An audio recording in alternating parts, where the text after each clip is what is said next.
push.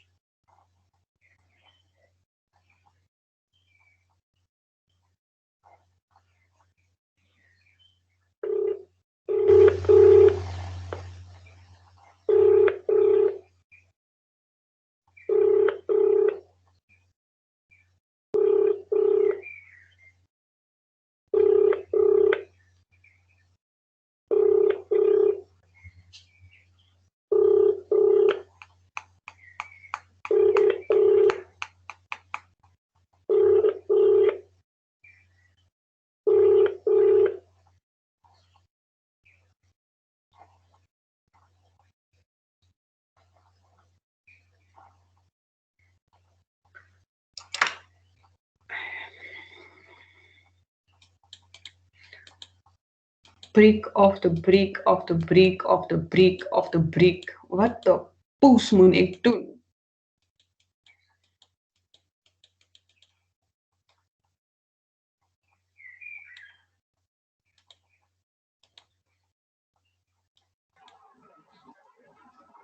Okay.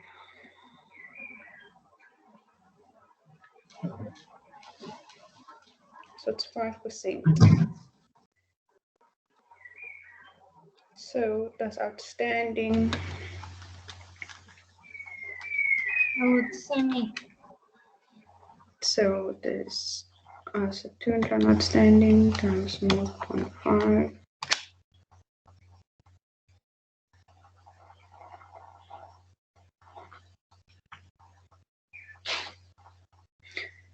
Because Sammy, English, your mic is and on. 5% over a year payable.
%.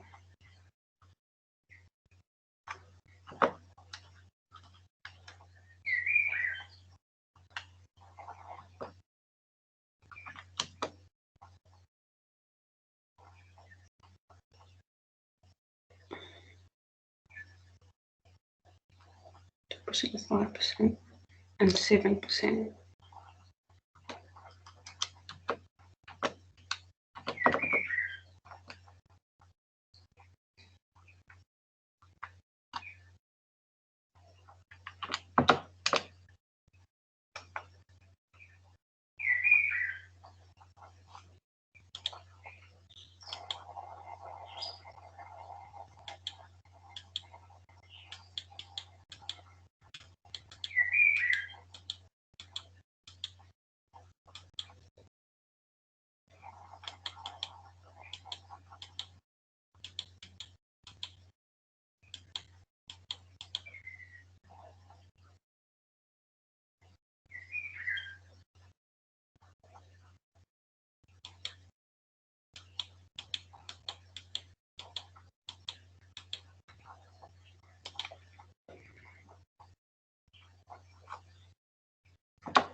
If your partner in a law firm, radiant sun, are equally, right?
Sun.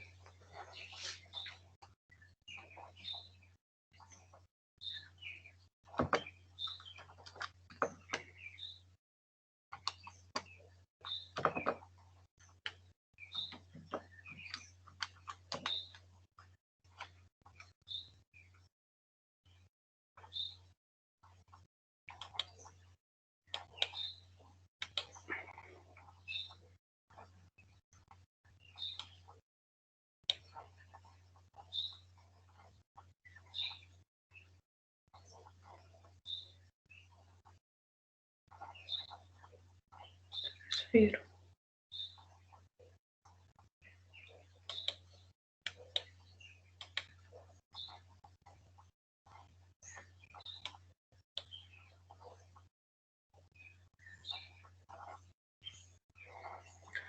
Podmas.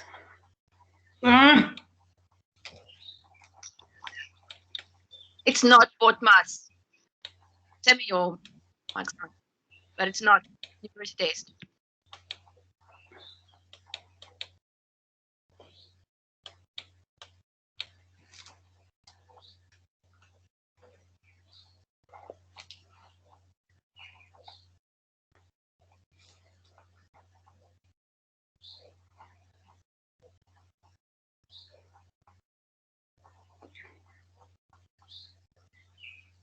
$45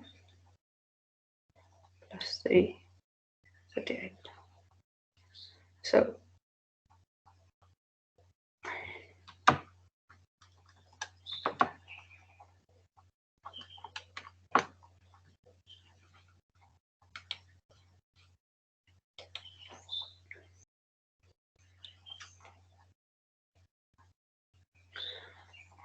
ten minus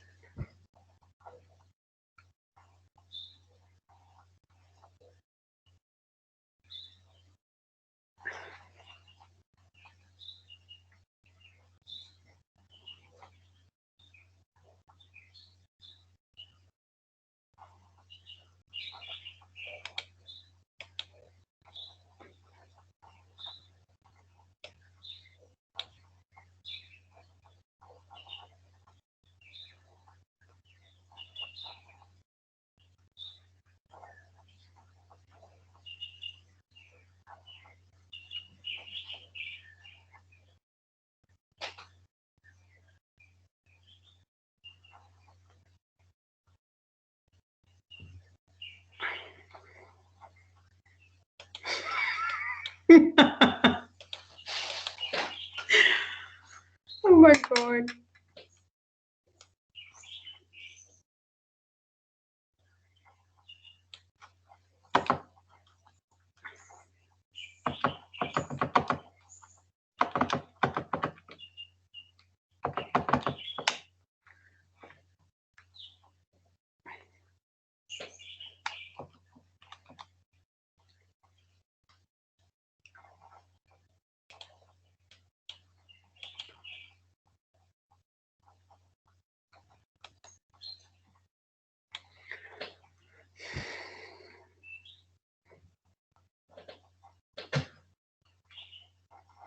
Which of the following comparisons are wrong?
The amount is more than a third increase in your rates and is twice as much as inflation. Inflation.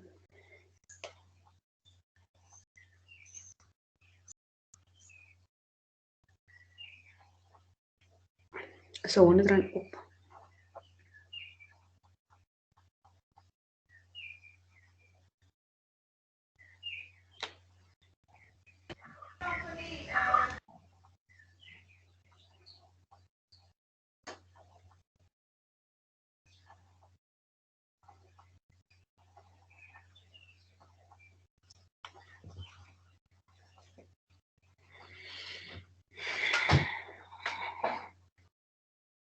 Is less than a third.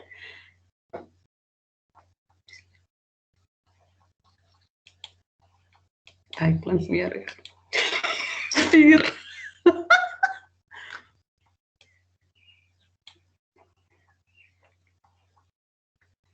At the Sammy, interest your rate of mic is on. 3.4% compound.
Is math 3, 5, 3.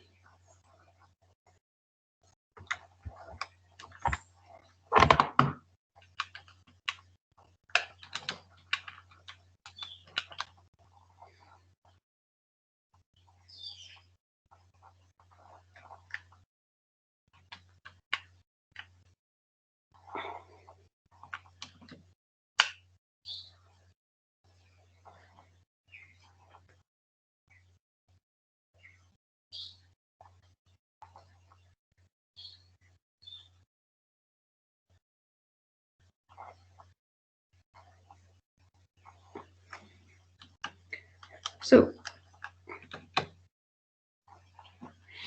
that's 12 maande times 3.4% is equal to. So it's 3.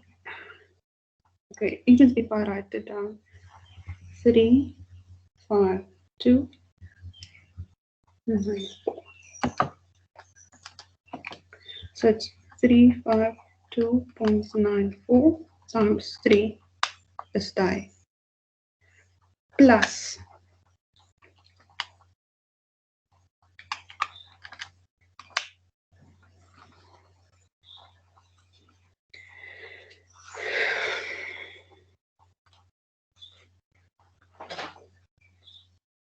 because that's per year, so you must work out. Fuck. Ek moet net 10 kry.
Fuck.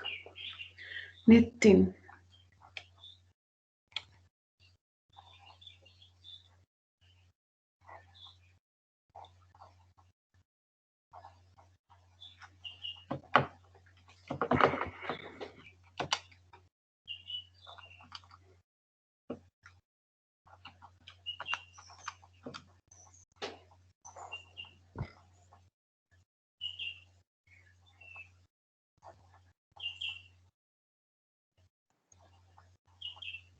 Hello?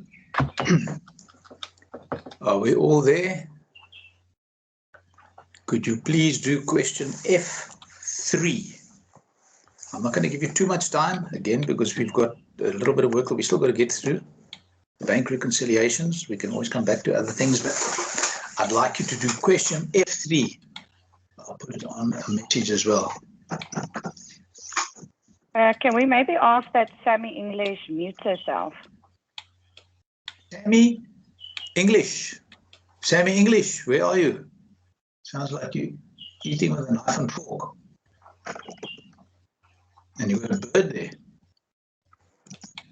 Please mute your microphone. Sammy, are you there?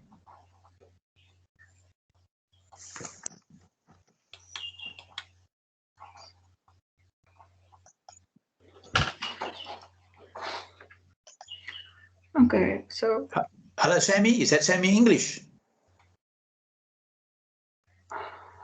No. Somebody's got a bird in the background. Tweet, tweet.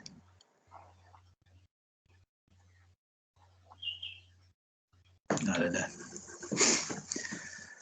Okay. All right. So you're all doing question F3, please. Thank you.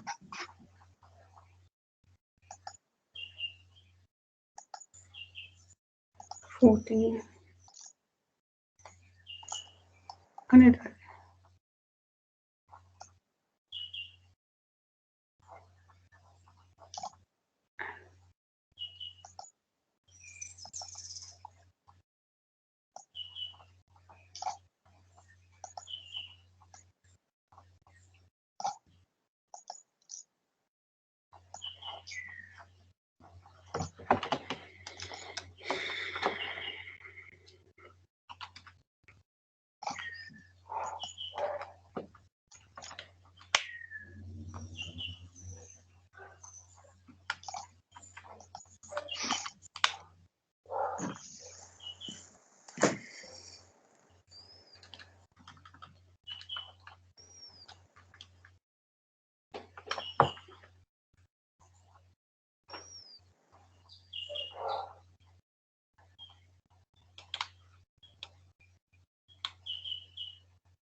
'n option is daar.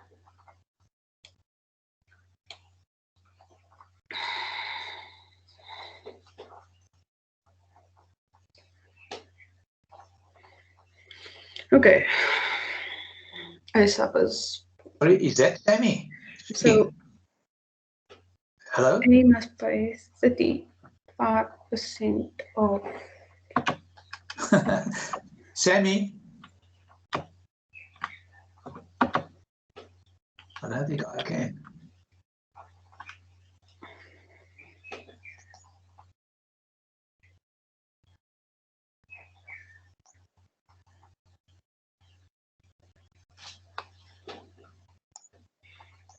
$51,689.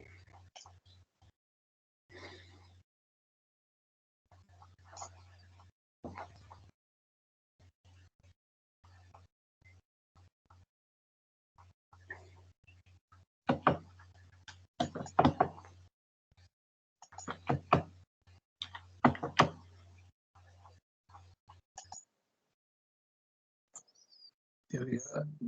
I think Sammy is muted.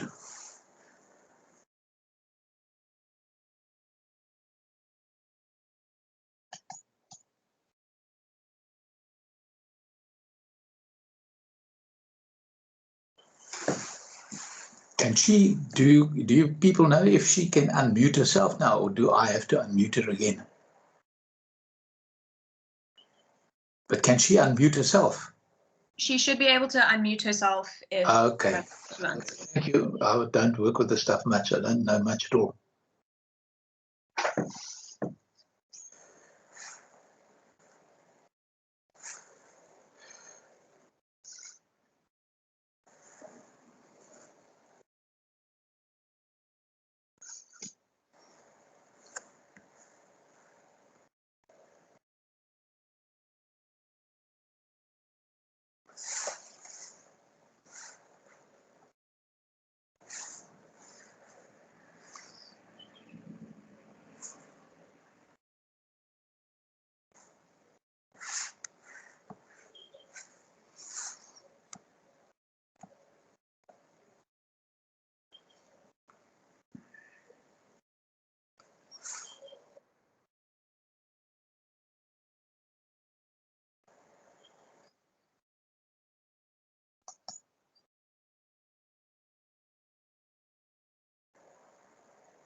Okay, can we do this question quickly, please? So then we need to move on to bank reconciliations, and we've still got 1 or 2 questions to come back to on the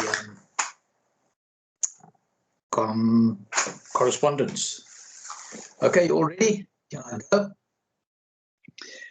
You receive an instruction from your correspondent to attend to the registration of a transfer of property from Mr. Seller to Mr. Purchaser.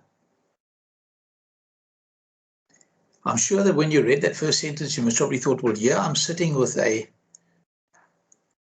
conveyancing question and correspondent mixed, which is the most difficult work in all the accounting. It must be a terrible question. But if you take your time and you apply the flow chart and you go through it, it's not such a terrible question.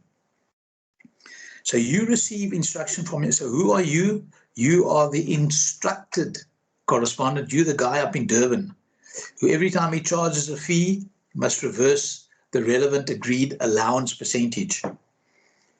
Who's the client going to be in your books? The correspondent that contacted you and asked you to do the work.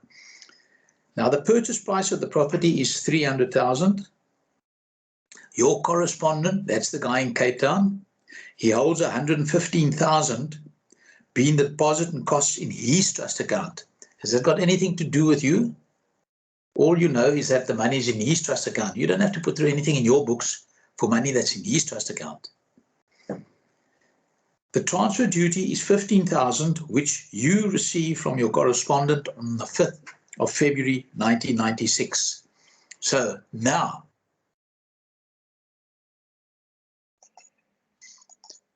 is there a transaction when you receive the 15,000? Yes, there is. Is it trust or business? Well, does anybody owe you any money? Can it possibly be business? No, so it's trust.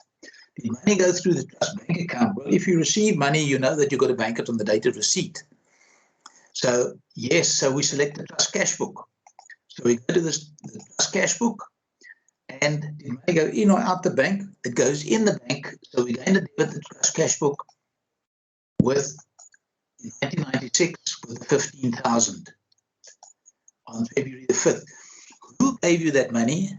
Your client. Who is your client? The correspondent. So you are going to credit the correspondent with 15,000 Rand. Then you receive a guarantee from ABSA for the balance of the purchase price, payable on registration of transfer of the property. Again, when you receive a guarantee, let's just go back here. Is there a transaction? No, because that guarantee only comes into effect on the date of transfer. Transfer has not taken place. So there's no transaction there. Then on the 6th of February, you pay the transfer duty. Now, if you pay it, is there a transaction? Yes. Is it trust or business? Well, you've got the money in trust, haven't you? Yeah, the money is in trust, and you pay the transfer duty, and they told you the transfer duty is 15,000. You've got it in trust, so you pay it. So money goes through your trust bank account. We've got a transaction through the trust bank account, so we're going to credit, money is going out, and we're going to debit the correspondent because we paid it on behalf of the correspondent. Remember, this correspondent is just like the purchaser, but he's acting in the place of the purchaser because you've asked him to do that. Now, on the 26th of February, the transfer is registered and you receive the deposit of 100,000 from your correspondent. What we want to do now is we've got to go back to, where is it here? We've got to go back to this now, isn't it? On the date of transfer, what do we want to make sure? That the purchaser has the necessary funds. So, what are the necessary funds? The property was sold for 300. You receive a deposit of 100,000. You now receive the deposit. When you receive the deposit, you've got to put it into your bank account. So you're going to debit the trust cash book and credit the correspondent with 100,000 because the correspondent has taken the place of the purchaser. What are you also going to do? Let's go back to this now. We're going to exercise the guarantee. We're going to tell that bank, give us the 200,000. So when they pay us the 200,000, what do we do with it? It's got to go into the bank account. So we're going to debit the trust cash book from ABSA, and we credit the correspondent. Now, the correspondent, let's go back to this here again. There is no second loan, there is no 86. The purchaser cedes his claim against the trust to the seller. Who's the purchaser represented by here? By the correspondent. Sorry, Mr. de Kock. Yes. I have a question. Why Sure. is the ABSA guarantee 200,000? Because the property, the purchase price of the property is 300, Yes. and your correspondent holds 115, Yes. which says being the deposit and costs. Yes. So we said, and then the costs are 15, so you deduct the 15, so that 100 is the deposit on the 300. Okay, got it. You got it? Yes, Okay, thank because the purchase price, okay, there we go. Okay, so now here we are saying the purchaser cedes the claim against his trust to the seller. The purchaser being represented in this case by the correspondent. So this 300,000 here, but now we shift to the seller. How do we do that? With a trust journal. Debit the correspondent and credit the seller. So we have to put it through the trust journal, recording the sale. So we debit the correspondent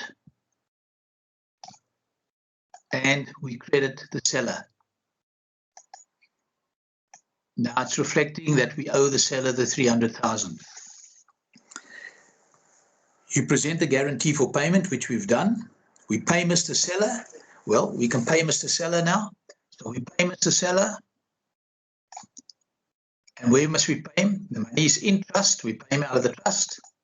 And we debit his account. He's squared off. And now you've done all your work. This account also squares off. If we have a look, that squares off. So does the trust cash book square off. There's no money in trust. The trust is, there's nothing left in trust. But you charge your fees.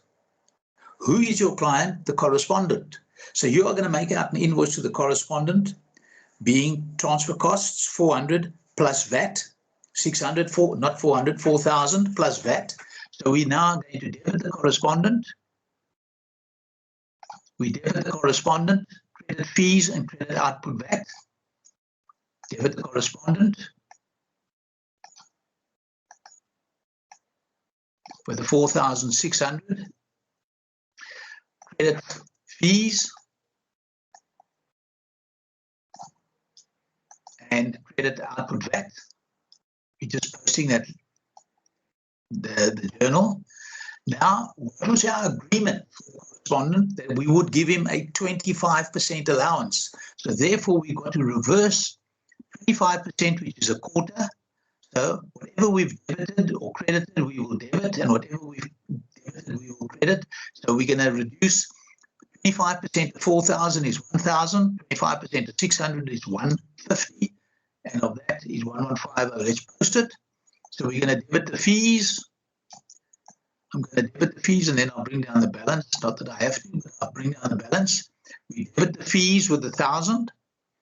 We debit the output VAT with the 150 and that 450, and we credit the correspondent with 1,150, and we can actually bring down the balance that is on the correspondent, 3,450, because that is what he owes us. Now, when we send him the statement, what is the statement made up of? We can have a look here. The statement is, you remember, if we go back to the trust, we received 15 chronologically. We paid the transfer duty. Then we received the 1,000. We received the 100,000. We received the 200, and we paid the seller. Then we charge our fees plus the VAT. The 1,150 is the allowance, and 3,450, which is still the amount due to us by our correspondent. So this is the statement that we will send to the correspondent. He, as an instructing correspondent, he will now summarize the statement. He's going to do that summary. Cash collected, 315,000. Costs, 319,400. The 1/3, 1140, you buy you 3,450. Okay, and then he'll pass the necessary entries. How did you go with that? Caroline, where did you get, where did I leave you? Have you not got a microphone? Caroline? Or just type it for me there.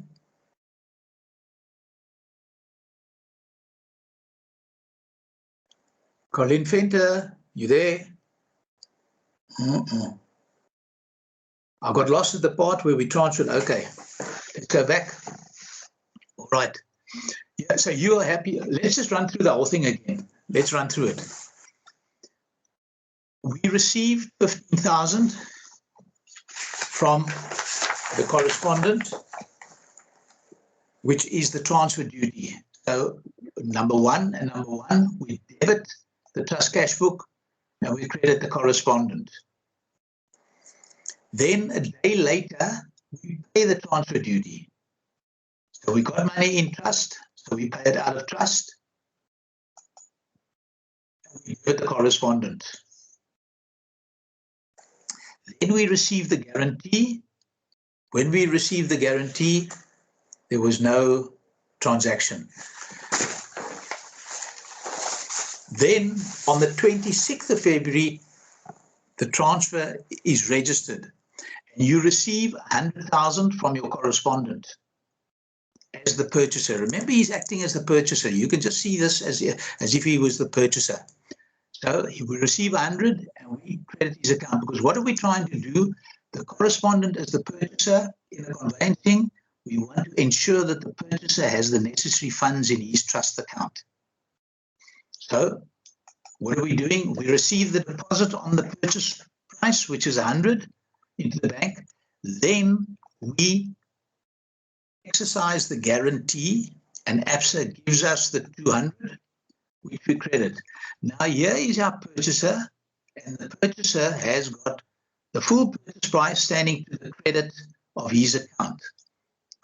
Now the purchaser, who is represented by the correspondent, is now going to have title deeds to the house, but he can't have the title deeds to the house and have a credit of 300,000. So this purchase price of 300 is going to move from his account as the purchaser, represented again by the correspondent, to the seller. How do we move it from the correspondent representing the purchaser to the seller? We use the trust journal, because this is a movement within the trust. You can see this is the trust ledger. So we debit the correspondent and we credit the seller. Okay. If we go back to this, once we've done that, now we charge our fees. Okay. We charge our fees. Where do we charge our fees? We charge our fees in business. How much is the fee? 4,000 plus VAT. Who owes us? The correspondent, because we are acting, the correspondent is the purchaser effectively. So we're debiting the correspondent, credit fees, credit VAT. Debit the correspondent, credit fees, credit VAT. Now, our agreement with the correspondent is we will give you a 25% allowance. So we need to reverse 25% of this. And we do that by the same entry, exactly the opposite. Fees we credited, so fees we debit. Output VAT we credited, so now we debit. Correspondent we debited, we now credit. So debit fees, debit output VAT, credit the correspondent. Debit fees, debit output VAT, credit correspondent. Now, we can't do any transfers because there is no money for the correspondent. We can see his account is squared off. So we can't do a transfer, so we're going to have to send him a statement telling him that he owes us. But now we're still sitting with the 300,000 and we pay Mr. Seller because there's the money in our bank account and we've got to pay him because he sold his house. He hasn't got a house anymore. So here we go. 300 and 300 number 8, and number 8, that's just the payment the seller's been paid. Okay, and that's the trust journal. The trust journal that you're asking me, Colleen, is to move the money from the purchaser, which you were doing when we did conveyancing, to the seller. Okay, because the purchaser who's represented by the correspondent can't have the house, because the house has been transferred into his name now, and still be owing 300,000 rands of money. He can't be owed that money, so he loses the ownership of this money. How does he lose the ownership? Via this trust journal, we shift it from him to the seller, and then we pay the seller. Then we send the statement to our correspondent in the matter of the seller. The deposit we received, we pay the transfer duty. We received the 100 from him and the ABSA guarantee, and we pay the seller. We charge 4,000 plus the 600, the 1/3, and he still owes us 3,450, and that 3,450 agrees with our ledger account here of 3,450. Okay. Is that good enough? Colleen, you I have okay? a quick question. Yeah, Sorry, sure. it bothered me yesterday too. Yeah. I guess when you go down on, it says on date of transfer, and then point 2, you cede the claim against the trust to the seller. I understand how you then move that amount from the seller to the purchaser. Then charge your fee and transfer what you are entitled to. Then number 6 says pay the seller. So yesterday, I believe we did one, and then there was an amount. We ceded. We didn't actually pay him yet, and then we deducted our fees, and then we paid him what was left. And I guess now what we did is we paid him first. I know the question said paid the seller. So I guess, am I following? If the question is silent, do I follow steps 1, 2, 3, 4, 5, 6, and so forth? Or because now we paid the seller first, and then there was no money left for us to pay our fees. Yeah, look, here we pay the seller. You pay the seller first, yeah, because look, it's not the seller who is liable for these costs. It's not Mr. Seller, it's Mr. Purchaser, represented by the correspondent. I can't, the cost, I think it says over here, your correspondent, he gives you the costs. Well, it doesn't say it here, but the costs of transfer are always paid by the purchaser. Okay, so this 300 is due to the seller, so I can't be deducting, because this is Mr. Seller and this is correspondent. These are two totally different people. I understand. And yesterday we weren't a correspondent. We were actually the attorney doing the transfer. That's it. And you remember, and we had charged the seller 250 Rand, which was his half of the agreement, and that is the amount that we deducted off that 150, and we were left with that 149,750.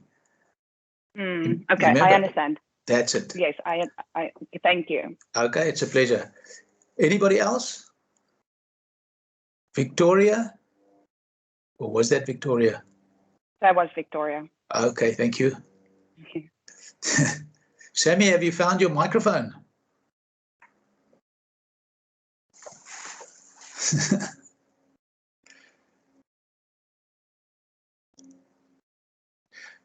Yes, Adele, the cost of transfer is paid by the purchaser and estate agent fees by seller. Think of it, if you're selling your house, you know what I'm saying? As I said to you, always try and make this thing, think of it in practical purposes. Adele, if you were selling your house, you would appoint an estate agent, isn't it? And therefore, you as the seller, you would have to pay the estate agent. So the estate agent fees are always paid by the seller. But the costs of transfer in all of the questions that I've done so far have been paid by the purchaser. The only thing that was paid, the only cost that was paid by a seller in all the questions that I've seen is half of the cost of the preparation of the agreement of sale in that one example that we had. Otherwise, I've never seen it. Is that okay? It's always been paid by the purchaser. The cost of transfer, the transfer duty, you know, it's the same if you buy a car. If you buy a car and you want to get the car into your name, the seller's not going to pay for that. The seller says, sorry, you want to register into your name, You've got to get all the cost of registration into your name is for your account. I can't pay for you to put it into your name.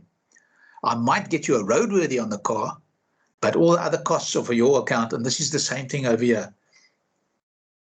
Okay, we need to move on to bank reconciliations. Now, and that is section B in here. Now, what is a bank reconciliation? Okay, what is a bank? Just give me 1 second, please.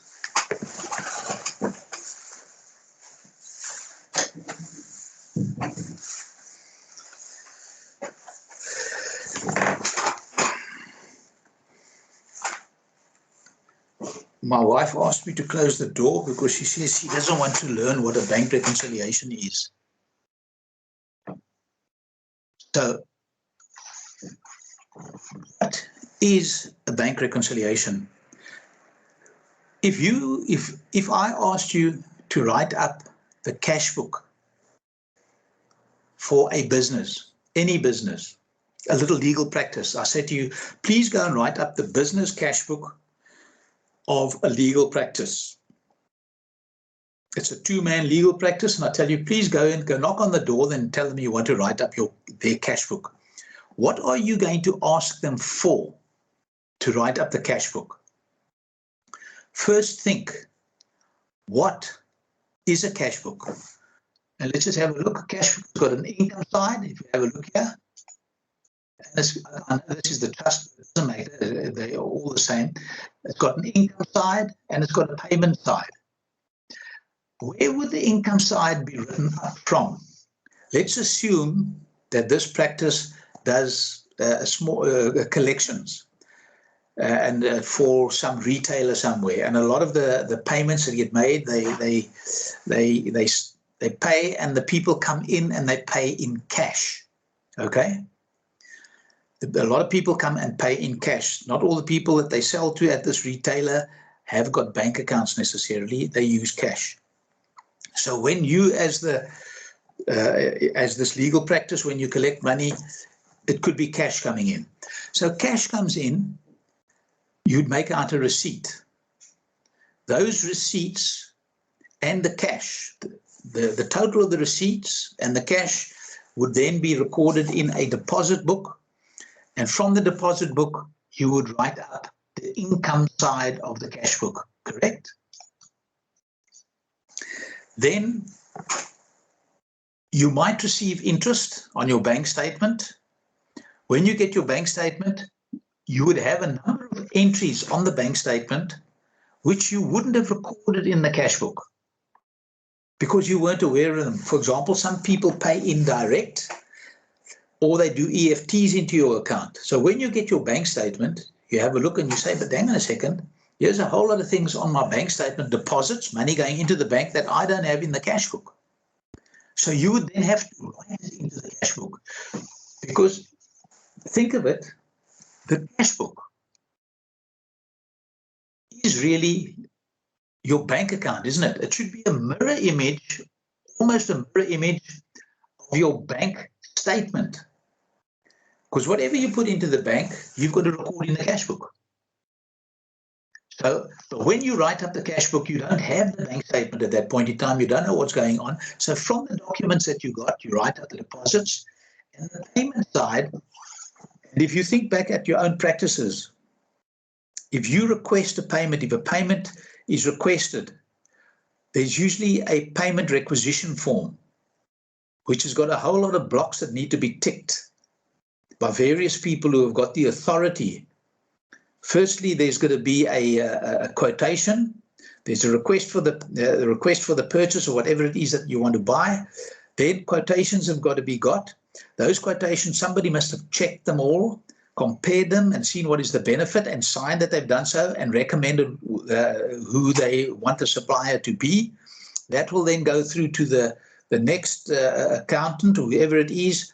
They'll have a look at it, and finally it'll get to the principal, and he will see that all those blocks have been ticked on the payment requisition form, and if he's happy with it, he will sign it off and he'll put in his PIN number and allow the payment to go. From all those payment requisition forms, you would then write up the payment side of your cash book. But if we were doing business, it would be a number of things on the bank statement which you only find out when you get the bank statement. For example, bank charges. You'll only find out, they're not going to tell you what your bank charge. When you get the bank statement, then you see what your bank charges are. Now you've got to ask yourself, is that bank charge an agreed charge? Well, when you opened your bank account, they told you they were going to charge you bank charges. They told you the rate, how it's calculated. So you accepted that. So when you get that bank statement, you are going to, from the bank statement, complete certain items that are on the bank statement, and you're going to put it into your cash book. So what do we have to do? We are trying to reconcile. We've written up this cash book from the documents such as we have, and we will get a balance. In other words, if we had 20,000 and we paid out 15, we'd have a debit balance of 5. Then we take the bank statement and we look at the bank statement, but the bank statement hasn't got 5. It's only got 4,500 in. Why? Because 500 Rand has been deducted off the bank account for bank charges. So that means that your cash book is not right. So you'd have to bring that 500 Rand in as an expense. So when we are doing these bank reconciliation statements, what we have to do is this. I'm just going to close this off over here.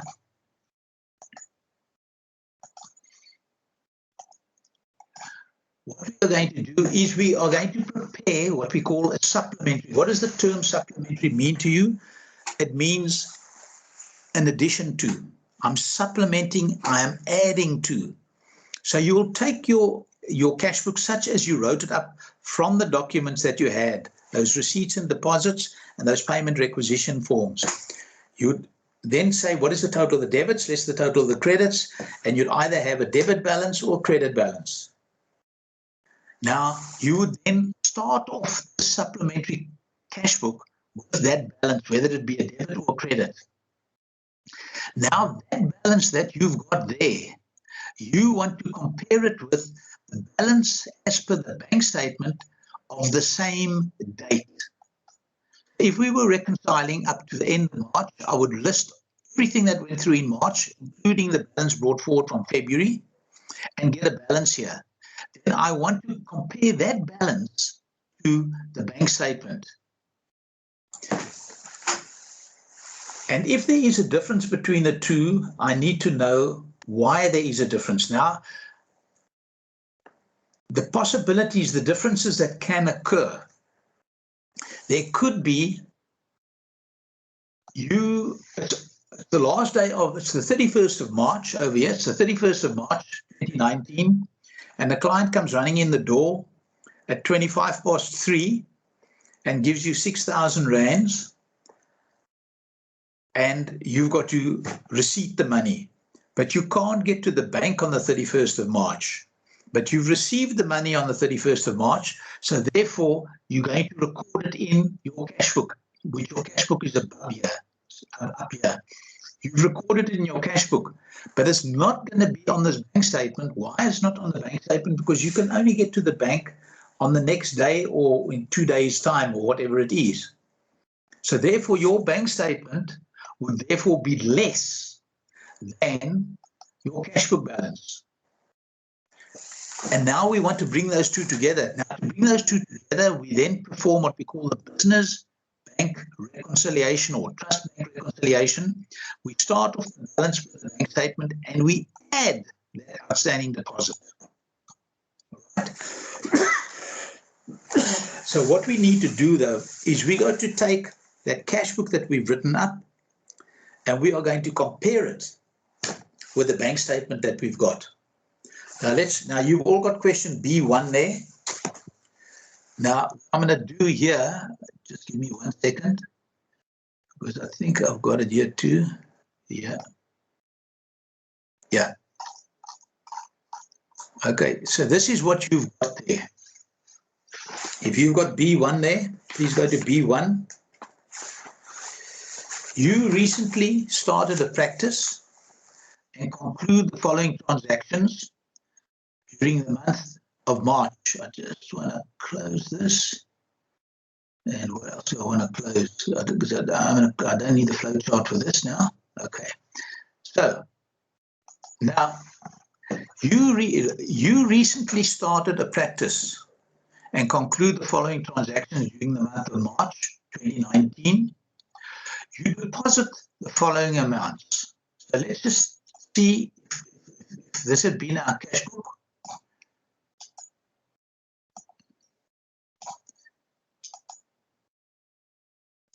If this had been our business cash book,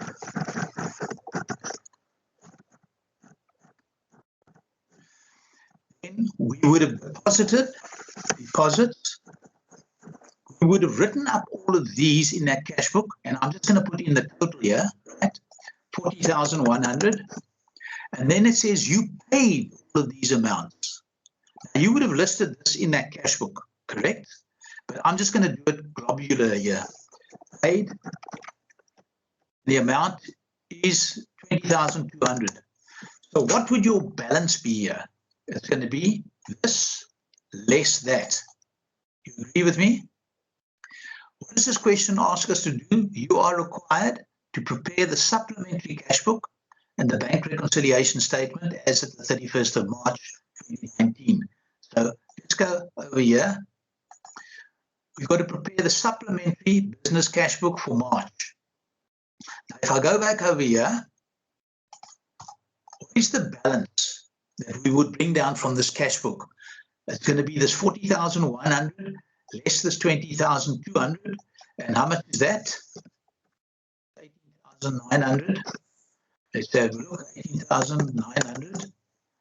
No, it's 19,900. Oops, now I made a mess. 19,900. That equals to that plus that. Now that's it. So the balance, okay, which is carried down here is 19,900. So therefore, when we're doing the bank reconciliation, now this bank reconciliation is not a book. It's just a sheet of paper, which is proving, you know what this bank reconciliation statement is like? Let's say, for example, you've got an account with a chemist and it's July and your whole family is ill and you've been going backwards and forwards and buying a lot of stuff from the chemist. So you've had about 3 or 4, 5, 6 invoices for stuff that you bought in the course of the month. What you would then do is when you get the statement from the chemist, remember you record all of these purchases from the chemist, you record it in your little diary because you want to keep a record of what it is. You could record everything in your diary, for example, what you bought from them and what you've paid them. Now, when you get their statement, what are you going to do? You're going to compare their statement with your diary. Now, this is exactly the same in the business. We're comparing our cash book with the bank statement. That's what we're comparing, because we want to identify items on the bank statement that are not in the cash book and should be in the cash book, and we bring them into the cash book, but we bring them into this supplementary cash book. And then if there are items possibly in the cash book which are not on the bank statement, like that deposit that I just told you about a few minutes ago, then I'd also have to account for that. So let's just go and have a look at this one here. Our starting point is we bring down that balance.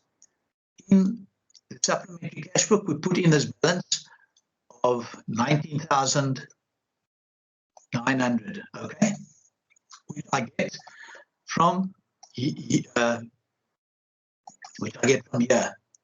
40,100 less 20,200 is 19,900. That's the balance. Now we are also given this bank statement. How does this bank statement work? Here are payments, and here are deposits, and this is the balance. So if I put 10,000 into the bank, the balance at the end of the day must be 10,000. Then if 1,000 goes out of the bank, the balance becomes 9,000. If another 8,000 goes out, I've got 1,000 left in the bank. Another 800 went out, I've got 200 in the bank. Then 300 went out, now I've overdrawn. Then I put in 2,000, And then I put in 100. What is the balance at the end of the month? It's 12,300. I'm trying to reconcile to the 31st of March, as we can see there. So therefore, when I am now doing the bank reconciliation, what is the balance per the bank statement at the 31st of March? It's going to be that figure, which was the 12,300. Do that. Yeah, the 12,300. Okay. So this is my starting point in doing a bank reconciliation. I prepare the supplementary cash book, slot in the balance, and I prepare the business or the trust, and I slot in the balance. Remember, you are reconciling at the end of March. I must get the balance at the end of March. It's no use getting the balance at the beginning of March because you're not reconciling at the right time. You are reconciling on the 31st of March. Now what we've got to do is we've got to go and physically tick off. We physically tick off from the bank statement to the cash book. Now, let's go and do that. And how do we tick it off? And you can do that on your hard copy there. I would suggest do it with a pencil so that if you want to redo the question, you rub it out, because otherwise if you do it with a pen, then you can't redo that question again because it's already been done once and you've got the ticks in there. So do it with a pencil lightly so that you can rub it out. So, and how do we tick it off? We tick from the bank statement to the cash book. Okay? And we do the deposits first. We complete the deposits. Then we move across to the payments. So what is the first deposit on the bank statement? It's 10,000. Is it in the cash book? Yes, it is. So I tick it, and I'm going to put a little V here and a little V here. That's my tick. Okay? I don't know why that looks so funny, but it doesn't matter. I can say like that. What's the next deposit on the bank statement? Is 2,000, and the 2,000 is in my cash book. The next deposit on the bank statement is 100, and is it in my cash book? Yep. So I tick it. Next deposit on the bank statement is 4,000. Is it in the cash book? Yep, 4,000. Next deposit 15. Yep, in the cash book. Yep. Are you all with me? Or am I going too quickly? Hello? Are you all okay? Anybody got a problem? You can continue. Thank you. Okay. Then the next deposit is 3,000. Is it in my cash book? Yes. So I can tick it off. I tick it off. Now, are there any more deposits on the bank statement? No. There's no deposit on the bank statement, but in my cash book, here is a 6,000 Rand. Now, this is on the 31st of March. Now, this is that 6,000 that I told you. You only collected the money at 3:30 in the afternoon and you couldn't get to the bank before the 31st of March. So therefore, it's not on the bank statement. It's probably going to be on the bank statement on the 1st of April or the 2nd of April. But now if I want to reconcile these two, remember that this balance of 12,300 doesn't have the 6 in it, but this 99 does have the 6 in it because the 6 is in this 40,100. I've got to make some kind of a record of this. So in the bank reconciliation statement, I say plus outstanding deposit.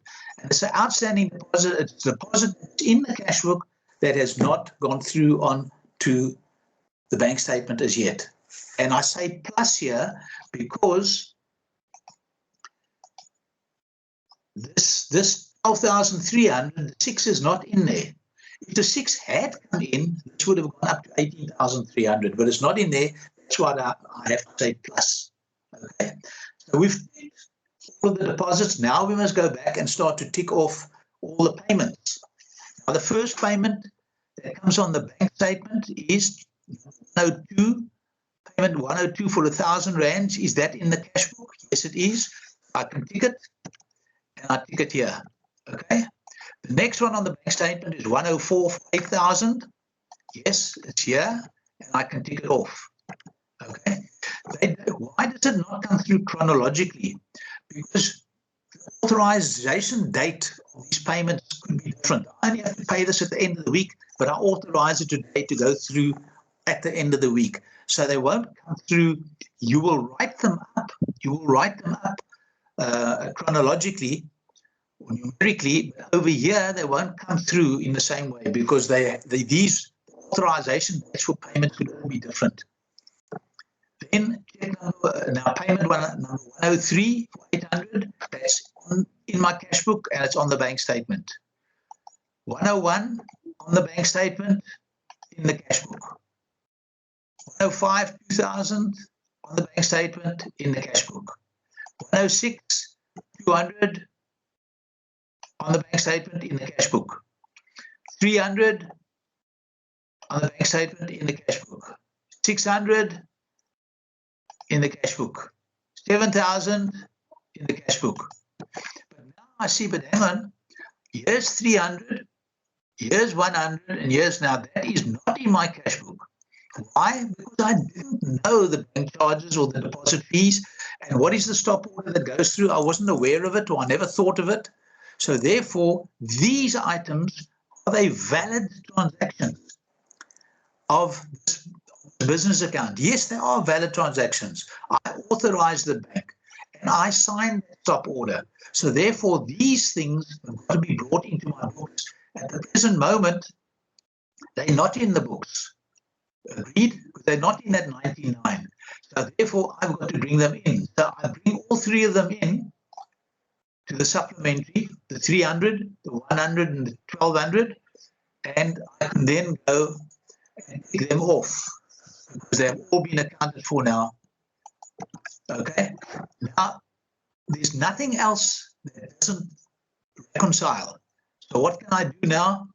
I must go test and see if I actually, now I work out the new balance. 19,900 less 1,600 gives me, what does it give me? 18,300. So I slot in, I first slot in 18,300 over here, and then I write it in here to see if it agrees. And then I add these up and I get to 99 and 9. So 18,300. Now I go to here and I add over here. And what do I get? 18,300. So there we have reconciled. I'm saying that in the bank, there's 18,300. In a day later, when that 6,000 goes through on this bank statement, the bank statement is going to show 18,300. Which is exactly the same as what I'm showing now in my books. Okay. Does that make sense to you? Yes. Okay. Now they ask these bank reconciliations in two ways. You could see this number 1 here. This was the where you got to physically do the ticking off. Look at B2. It's a narrative format, where they tell you after ticking off, these are the things that you identify. And now you've got to bring that into either the supplementary cash book or the bank reconciliation statement. And there's only two things. There's only two things that ever come into a bank reconciliation statement. It's going to be outstanding deposits and bank errors, where the bank has made a mistake. It's either put a deposit into your account that didn't belong to you, or it's deducted the payment from your account that was not your payment. Those are the only two things. Anything else will go into the supplementary cash book. And you do this for business and for trust. Okay? Mr. De Kock, I have a question. Sure. Just so we looked at the deposits in the bank reconciliation that was given to us in the question, and that 6,000 rand that's outstanding, it wasn't reflected in the deposits. That's right. So just preempting what essentially would happen is next month, the 6,000 would reflect in the bank reconciliation, but not on the statement. No, it will reflect on the statement. But as we're ticking off, so we were ticking off on the question. Yeah. And so the 6,000 will reflect at the top but it won't reflect.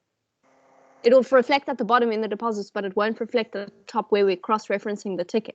Yeah, because now what you will tick it off when that comes through in the next month. Because now Yes. you're talking about reconciling the next month, isn't it? Yes. So That's right. essentially, In the if we had next a month- question like that where the top one didn't Yeah. coincide. In the next with the month, question. when you get the bank statement, you tick it off to this 6,000 here. And would You it follow? still be plus outstanding deposits? Yeah, I'd still say, but you don't. But you're ticking it off. When you are now doing the April reconciliation, Yeah. you first have got to tick off to the March reconciliation and Yep. then to your cash book. Okay. Because it'll come through on the 1st of April on the bank statement and you tick it off to here. And then in your April cash book, you would have the rest of the deposits. Okay. In other words, this was, we had recently started, so we never had anything the month before. Because this was, you remember, you recently started to practice, and this was March. You had no balance at the beginning of March. Okay. Thank you. Okay. Any questions? Let's just go have a look at this next one here. Burp.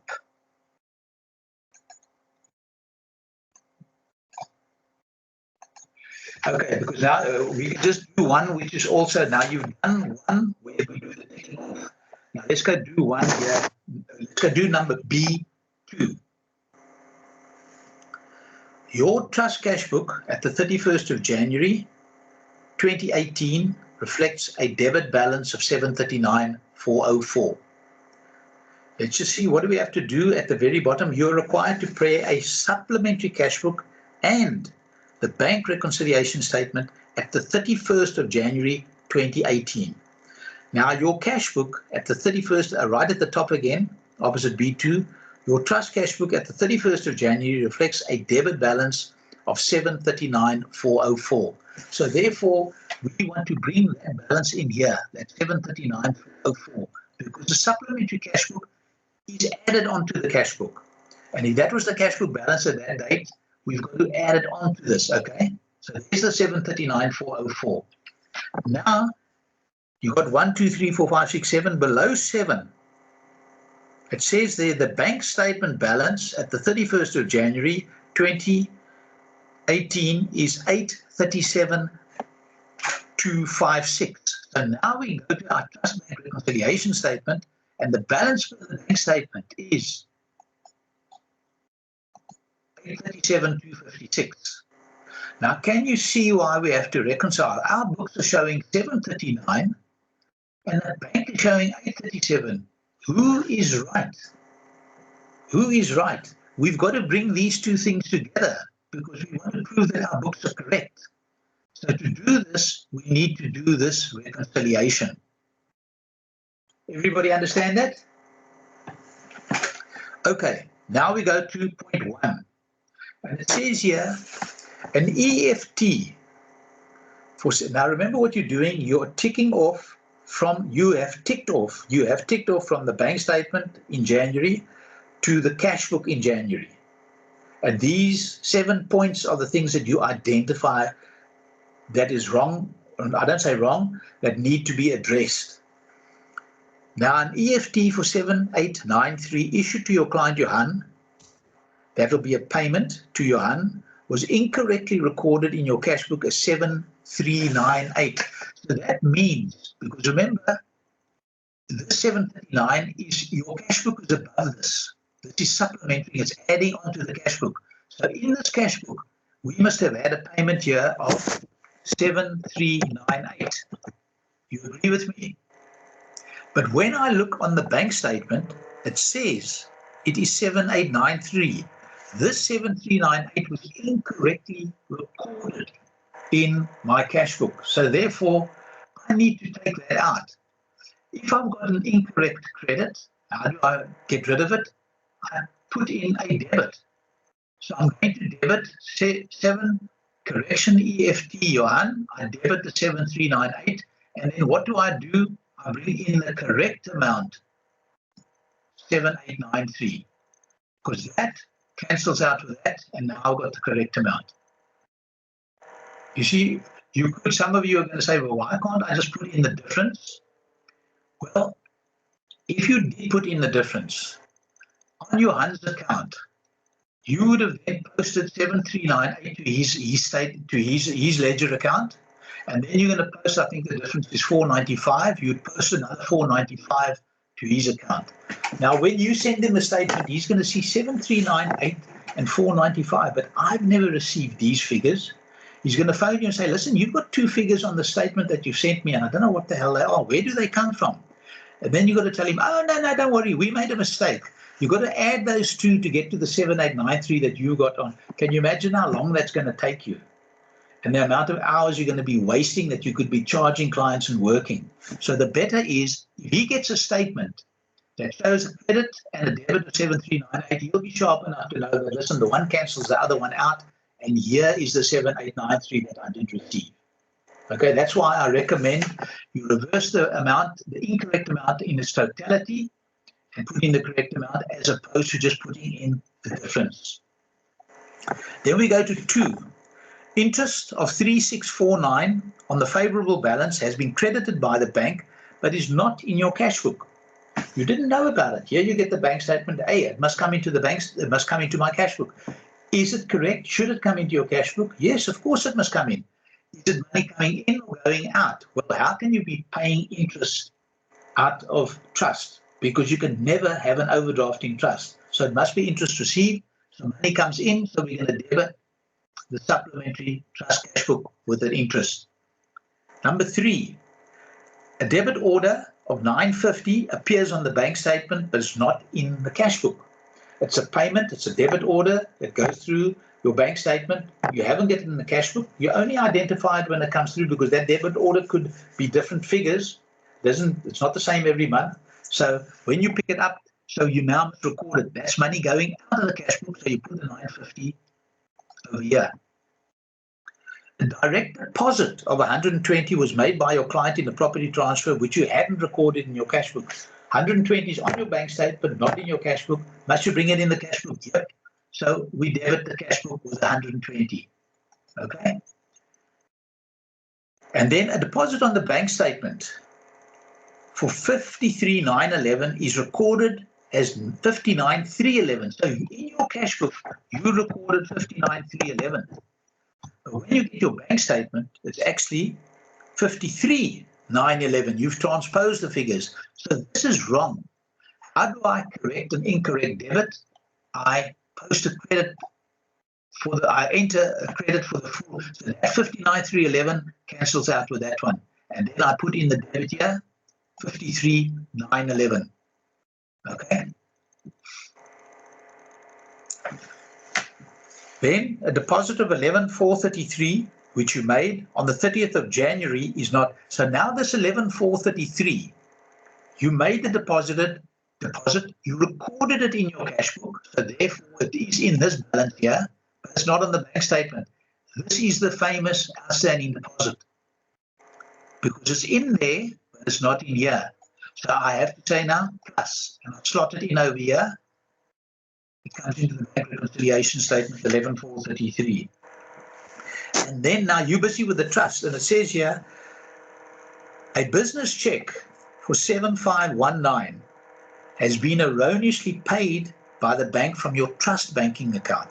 In other words, the bank has made an error. Out of your trust, it's paid a business check. Okay, it's made a business payment. So therefore, what do I have to do here? I know we don't have checks anymore, but just scratch it through and write their EFT, please. I must change this. Bank error, it's a business check, it's a business EFT. So when it went through, it was subtracted, right? So it had the effect of reducing this. So I'm going to phone the bank and say, listen, put that money back in. But I'm going to record it here. I'm not going to record it in the cash book because it shouldn't be in the cash book because it's a wrong error by the bank. In other words, this bank statement is wrong. So I'm going to phone them and tell them, fix up your bank statement, which they will then do. But it is plus because it had been deducted and it was added back. Are there any other differences? No. So now I work out my balance. And the balance over here is 856,208. And if I add this lot here, I also get 856,208. I have reconciled. Can you see? I've reconciled.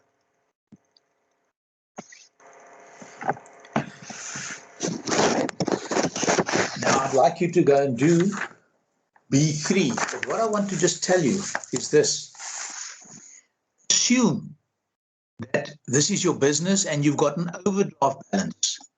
And this is the only place where I would recommend that you use a minus. If you've got an overdraft of, let's say, we're overdraft of 12,332, put it in as 12,332 as a minus. Because if you put it in as a minus here, this will always be plus. And then you'll put the plus in here, and then you put in your calculator, you put in minus 12,332 plus 11,433. But if you just call this an overdraft, you don't put it in as a minus, then you're going to have to say less outstanding deposit. So it's far easier to just, if ever there's an overdraft on the bank statement, you put it in as a minus. We don't put minuses here in our books, but on this reconciliation statement, if it's an overdraft, you say minus, and then all outstanding deposits will always be a plus. Of course, the bank error will depend on whether the money, well, it'll also be a plus, because if the bank has made a mistake, it's taken money out of your account that it should put in, then it's going to be a plus. So you'll have a plus here, and that's a minus and a plus, and you just do the calculation on your calculator. Does that make any sense? Laura Ann, Yes, sir. are you happy with it? That makes sense. I just want to ask a question. Yeah.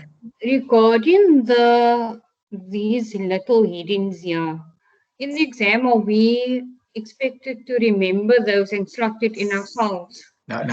Which headings? This? So like this balance as per bank statement plus outstanding, those all there. Yeah, no, you must know those.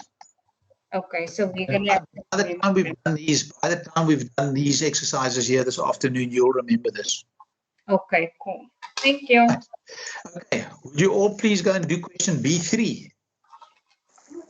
Now, where's your starting point? You prepare the supplementary cash book, whether it's business or trust, and the trust bank reconciliation. Same thing here. Here we are. Here. This is what you're going to start off with. Ah, damn it. This is what you're going to start off with. I'll leave this over here so you can see it. And here we go over here. And you've actually got a little bit of a hint of what's got to go into there. All right. So this is your starting point. You must bring in your balances, whether it's a debit or a credit, and then read each one and decide, does it go in here or does it go in there? Okay.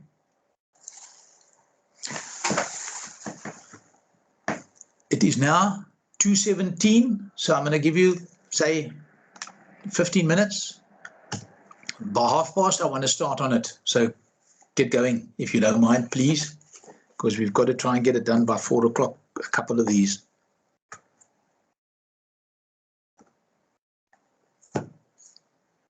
I'm going to turn off my mic so that I can swear freely.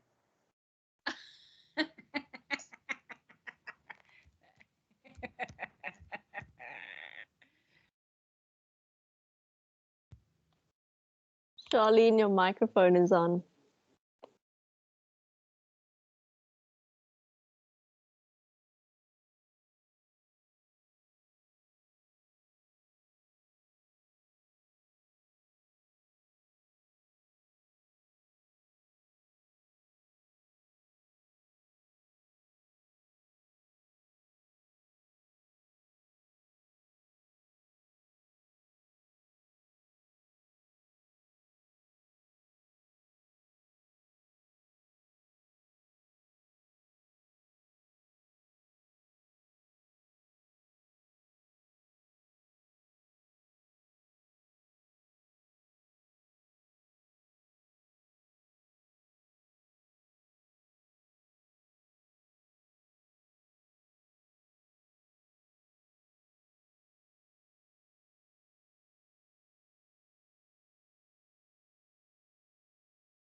How are we going?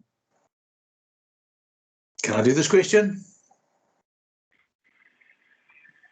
Yes, you can. I can. Okay, let's go. Right. On the 31st of January 2017, your business bank statement reflected an overdraft of 14,439.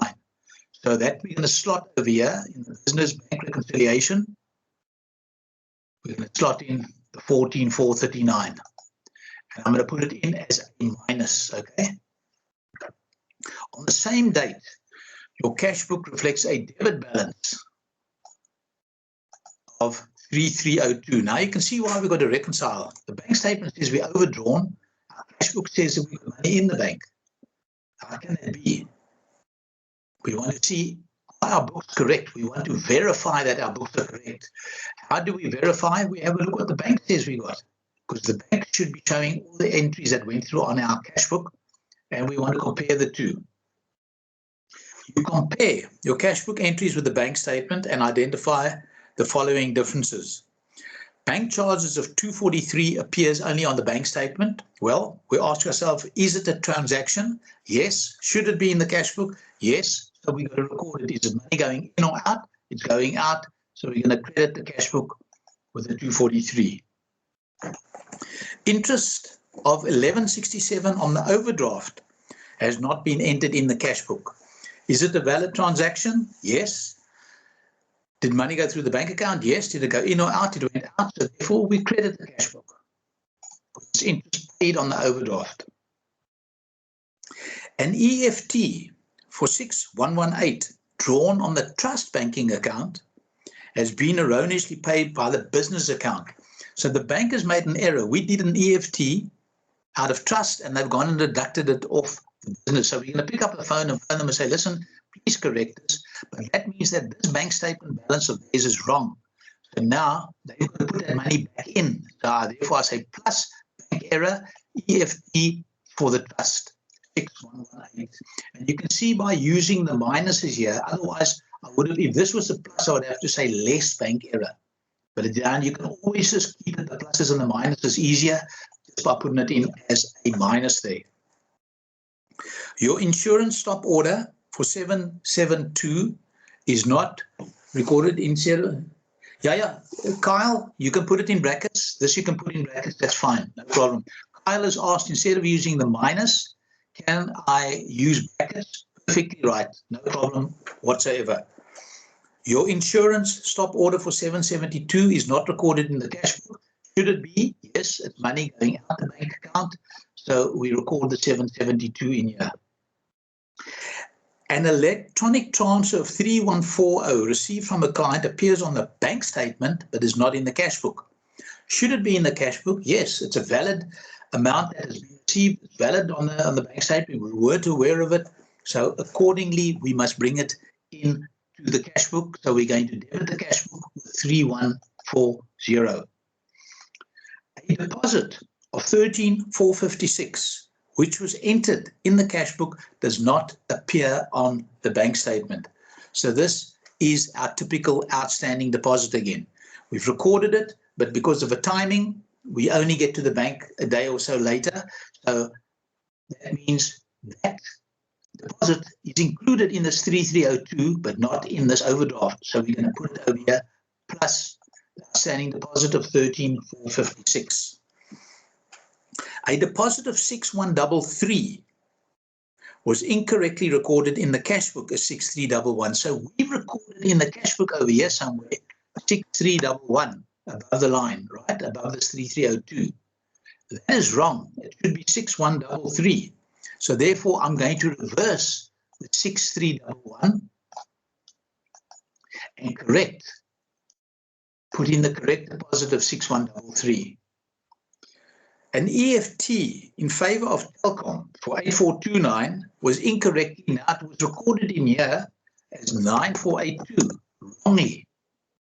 So therefore, I must take out the wrong amount of 9482 and put in the correct amount of 8429. Now, we've purely got to see if we balance. If we work out the balance here, we go and you all know how to do the balancing by now. we work out the balance, and the balance is 5135. And if I add these ones up, I also get 5135. So we have reconciled. In our trial balance, we will have 5135. These here, we would have debited interest on overdraft, we would have debited insurance. If there was VAT, if it was commercial insurance, I would have taken out the VAT using that 15 on 115. This I would have debited to the wrong deposit, wherever it had gone to. Okay? So these are, what I'm saying is that these go into the ledger. This, nothing goes into the ledger. This is purely, as I said, if you were reconciling your chemist account, and you would just say, starting with the balance in the chemist, then add this invoice, or subtract this invoice which is not in, to get to your balance. Okay. All right. I think what we do is, I want to go now to question B. While you're on this, okay, would you do B? Let me just have a look here. B4. Will you do B4, please? There's something I want you to be alert to on B4. If you'll please do question B4. It's now 2:40. I'm just going to give you about 10 minutes, 10, 12 minutes. Any questions? Mishka? About 15 marks, 12 to 15. So 12, if it was 12 marks, you got, what did it say, 1.2? So you got 14 minutes in which to do it. If it was 12 marks, 12 times 1.2 gives you 114.4 minutes. And you should, but quite often people, they make a mistake, they put it in the wrong place. They put it over here instead of there. And then they lose, because then if you put it in the wrong place, you lose about any one error here ends up, you lose about 3 marks, because then your balance here is wrong, that balance is wrong as well. So one error, if you put the 772 in down here, then that balance would be wrong, this balance would be wrong. So one error creates losing 3 marks. So you need to know what you're doing here. Don't think, oh, this is easy, I don't have to do it. Please do yourself a favor, because you want to get 100% here. Because it's easy enough to get 100%. But the thing is that you can still balance. If I put the 772 down here, the thing is still going to balance. So I've got to know what I'm doing. It's not just the fact that it balances that it makes it correct. It's got to be, but there's only 3 things or 2 things that go in a business bank reconciliation. It's the bank errors and the outstanding deposit. Okay? That's the only thing. If the amount of a check is wrong or the amount of a deposit is wrong, then you rectify it by reversing it and putting in the right amount. It's only if the bank has put through a trust EFT on the business, then it comes here. So there's only 2 items that come in the bank reconciliation statement. That's bank errors, where they pay trust out of business or vice versa, and the outstanding deposits. Anything else goes up here. Okay, so you're busy doing B4 for me, please.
Okay, can we do this question, please?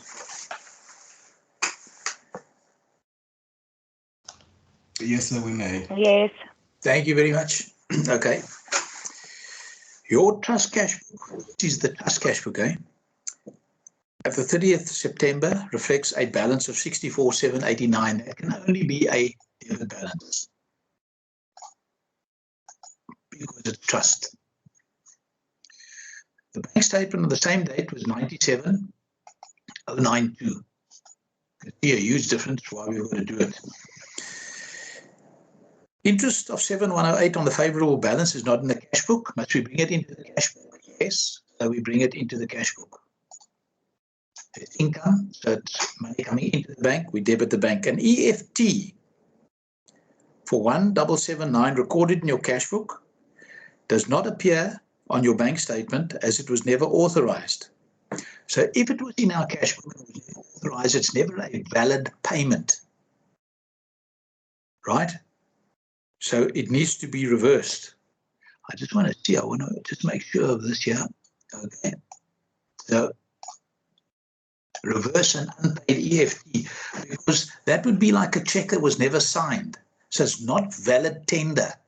So if it's not valid tender, if you enter it in here, but it was never authorized, it could never have gone through by the end of September. So we can't record it as a transaction. It is no transaction, so we have to reverse it. A deposit of 3,114 made on the 28th of September is not reflected on the bank statement. This is the typical outstanding, and we're going to say plus again.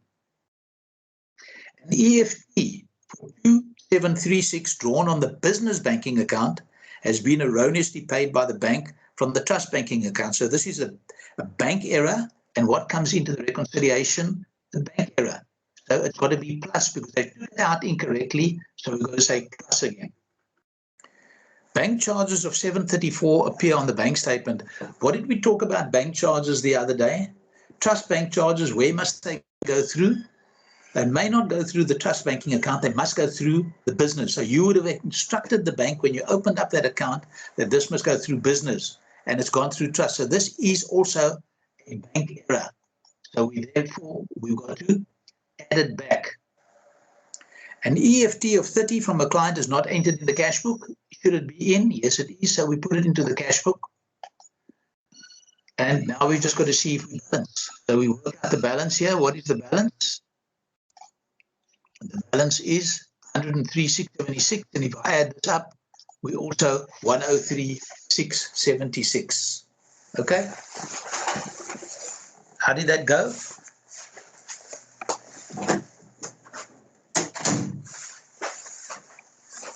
Did you all manage to balance, or you're not balancing? How are we going?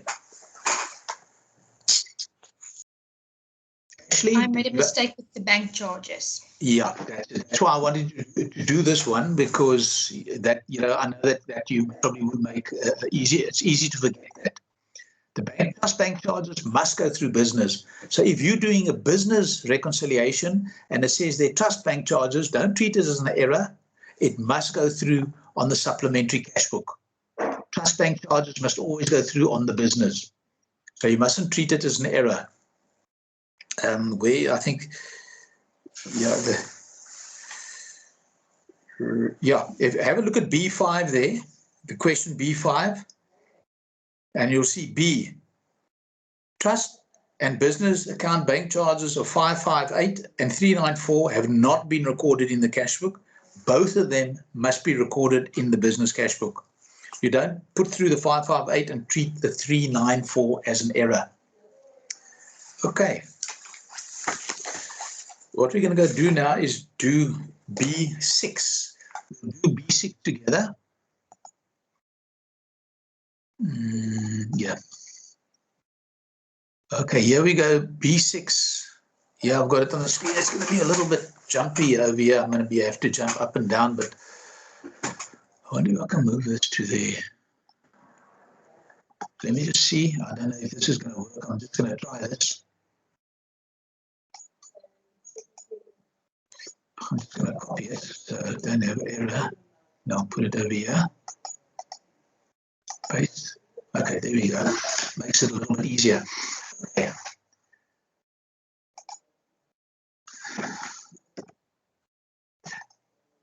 You are required to prepare your practices business bank reconciliation at the 30th of June. What have they given us? They've given us the previous month's May's bank reconciliation. They're giving us the cash book for June. I'm just going to hide this because this is just confusing us here for the moment. Okay, so we'll just work with this like this. Okay, they're giving us the cash book for June and they're giving us the bank statement for June. What do we have to do? Prepare the reconciliation. So let's go down to B6, is it? B6. Let's just clean this out here. And over here, also just clean that out there. Okay, so now let's have a look.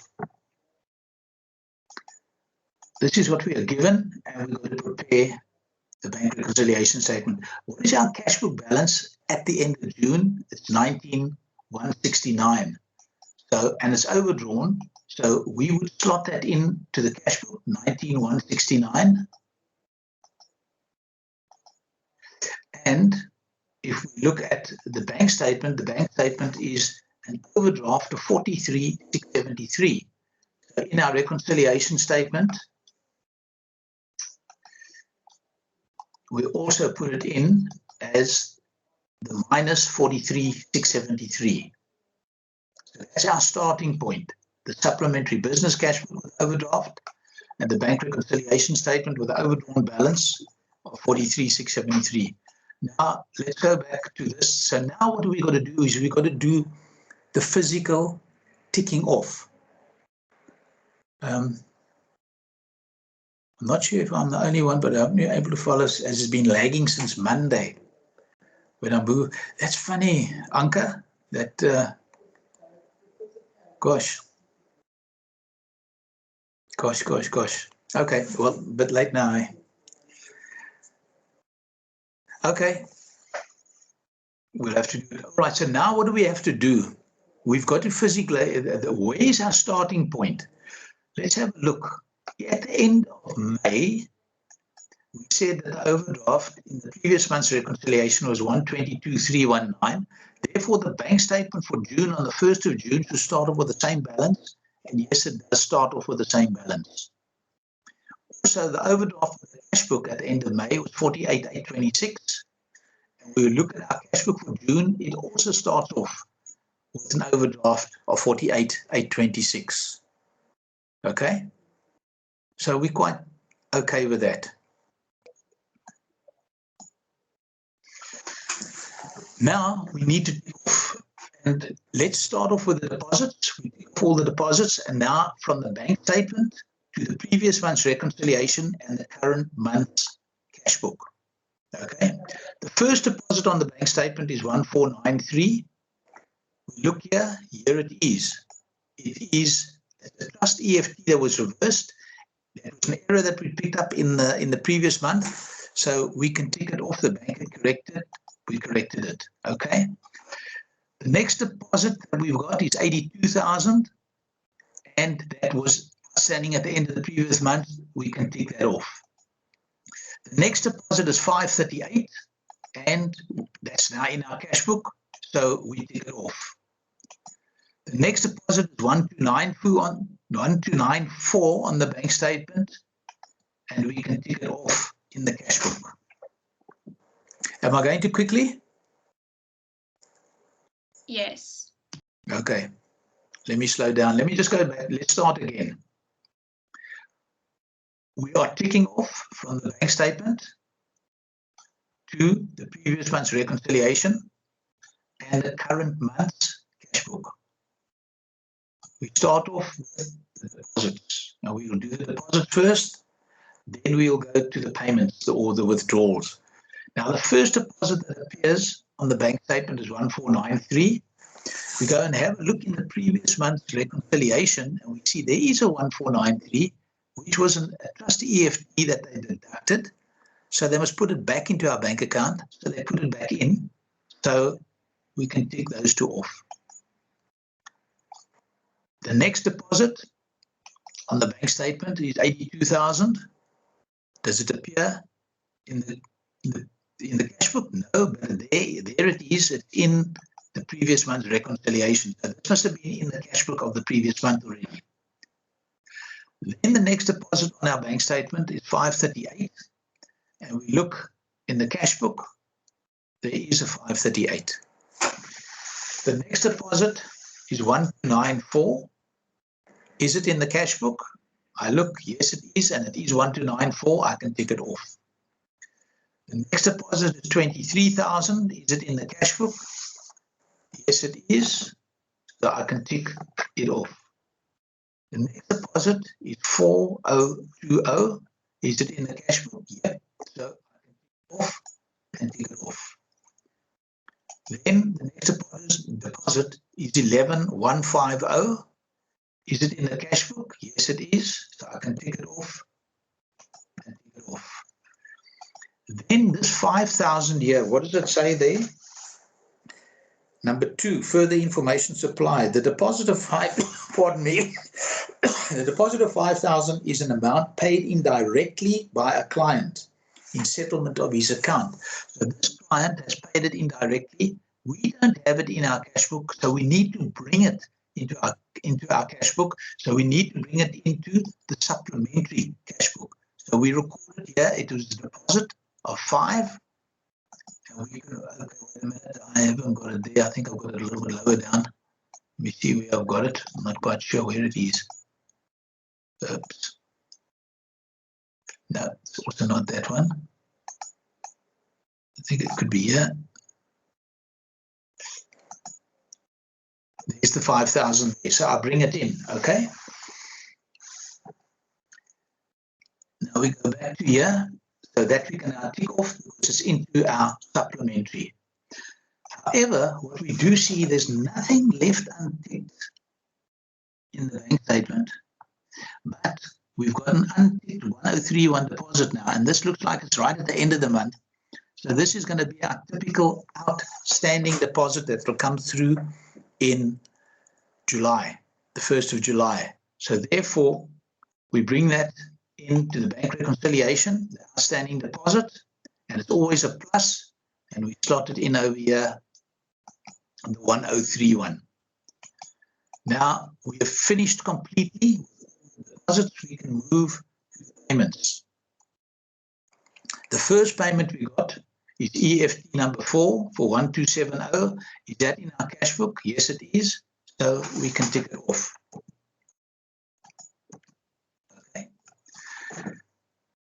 Then we've got bank charges. This is a business, so the bank charges, they're not in the cash book. Should they be in the cash book? Yes, they should be in the cash book. So we need to bring it into the supplementary, and it's money that's going out, so we're going to slot it in the 201. Okay? And we can take it off. Then there's this correction of the deposit. And I look, and it's not in my cash book, but hang on a second, here it is. This is a deposit that in the previous month they put on to our bank account incorrectly. So now they're withdrawing it, they're fixing it up. So I can tick that off to this over here. Okay? Then now we look at this here and we see EFT number 275. Where the devil does that come from? Because look, here's EFT number 456. Suddenly we got a number 275. Something's hopelessly wrong here. Then if we look at our information, the further information, they say that EFT 275 for 27,200 was drawn on the trust bank account. So in other words, they've now gone and put through a trust EFT on our business, the bank. So the bank has made an error. We're going to pick up the phone and tell the bank, please correct that. But when we're reconciling, we have to, bank error, we've got to put it in here and it's got to be a plus. It's a trust EFT, okay? We've got to rectify that 27.2. And it's got to be added. I mean, we actually in this huge overdraft, mainly because of this 27,200, which the bank made a mistake. So that 27.2 we've accounted for. Then EFT 5 for 3366. EFT5 in the cash book is 3333. Which one do we accept as being correct? The bank statement. So that means I've got to reverse this 3333 and bring in the 3366. So this is a credit. To reverse it, I'm going to put through a debit. So I put through the debit of 3333, and then I put through the correct credit of 3366. Now I can go here, I can tick that off because we've corrected it, and I can tick that off because we've corrected it. Next payment, 1518. Is it in the cash book? Yep, tick it off. Next one, 3250. Is it in the cash book? Yep, tick it off. Then I've got 1859, and I have a look. This is 1895. 1859 on the bank statement, 1895. Which one do we accept as correct? The 1859. So this has got to be reversed. So again, in the supplementary cash book, I need to reverse the wrong payment of 1895 and put it in correctly as 1859. Now I go back to the bank statement and I can tick that off because we fixed it, and I can tick it off because we fixed it. Then we've got interest on overdraft.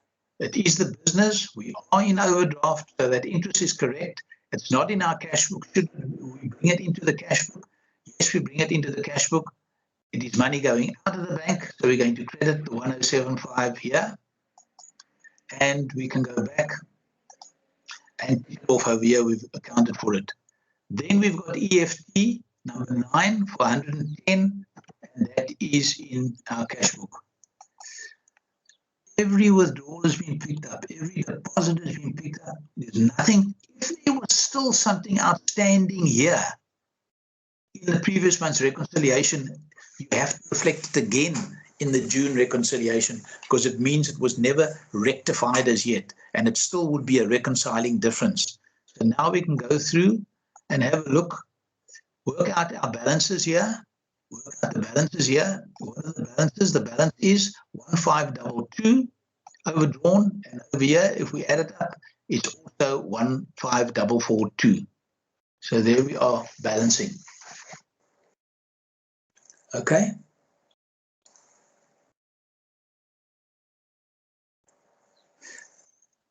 Okay, and sorry, Mr. De Kok, quick yes, question. Kathleen. Could you please repeat what you said about reflecting from the previous month the outstanding? Which amount was that? Okay, now if over here, say for example, wait a minute, let me just get there. No, I'm doing the wrong thing. Yeah, if, say for example, this 10,000 had not come through here. Okay, in other words, the bank still hadn't fixed up that wrong deposit that they put on. Then when we did June here, we would still have to reflect here.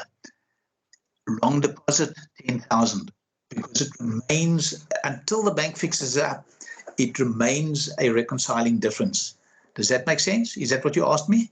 Yes, sorry, I thought we had reflected it because it hadn't been corrected, but I understand now we didn't because it was corrected. It was corrected, that's it. There the 10 went through, so we take that off there. But had this not gone through, okay, if this had not gone through, then this overdraft would have been minus 33. And then we would have had to have that 10 in here to, to correct it. Okay, the 33, whatever it was, 30, that would have been 33. We would have had to put in the 10 here to get to the 15. Does that make sense, sir? Yes, thank you. Okay, great stuff. Okay, how are you feeling with that? All right. Now I want to just show you what they sometimes do to us or to you.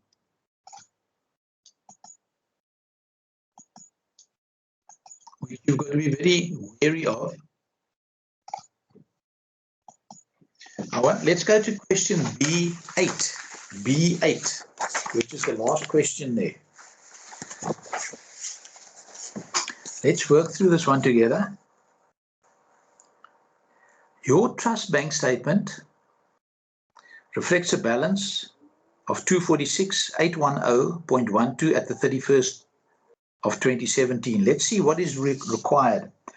State what entries, if any, you would make in the cash book, which is quite already a bit odd, because up to now they've always been talking about supplementary cash book, but here they're saying cash book, and prepare a bank reconciliation statement at the 31st of August. So I've set up here's my supplementary cash book to show what I'm going to put through, and now here's the bank reconciliation. So what is the balance as per the bank statement? It is this 246,81012, correct? Now, a comparison of the bank statement and the cash book reveals the following. Bank charges of 1357.90, this is your trust bank statement, isn't it? Have been debited by the bank contrary to your instructions to the bank to charge the business banking account. So where are we going to show that? We're going to show that in the reconciliation, isn't it? Because this figure is after they've deducted it incorrectly. So we're going to phone the bank and say, listen, put that 1357 back in, and this is going to be a timing difference. So we're going to say a plus bank error, 1357.90. Interest of 1645.40 has not been recorded in the cash book. It can only be interest received because this is trust. So it's not recorded. Should we record it in the cash book? Yes, we do. That's money going into the bank account, so we're going to debit. I don't know where I got it. It could be here on this line. 1645.40. Then it says a deposit of 12,000 to the trust banking account has been erroneously credited by the bank to the business banking account. So we have in our cash book somewhere, we've got 12,000 rands reflected as a deposit, but that deposit does not appear on the bank statement. It's actually gone through the business bank account.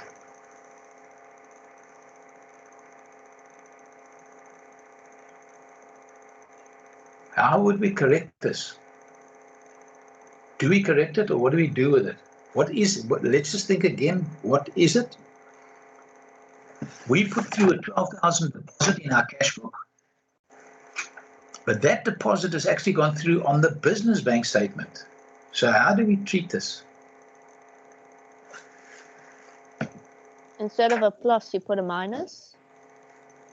Where? The statement, the bank reconciliation.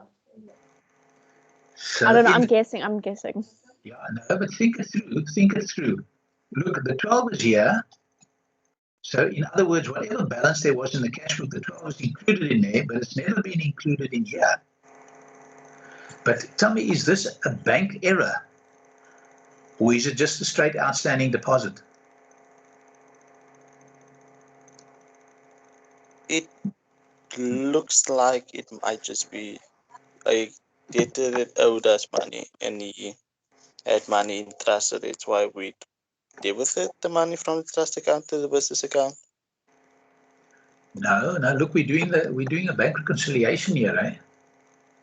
We can't move money from the one to the other.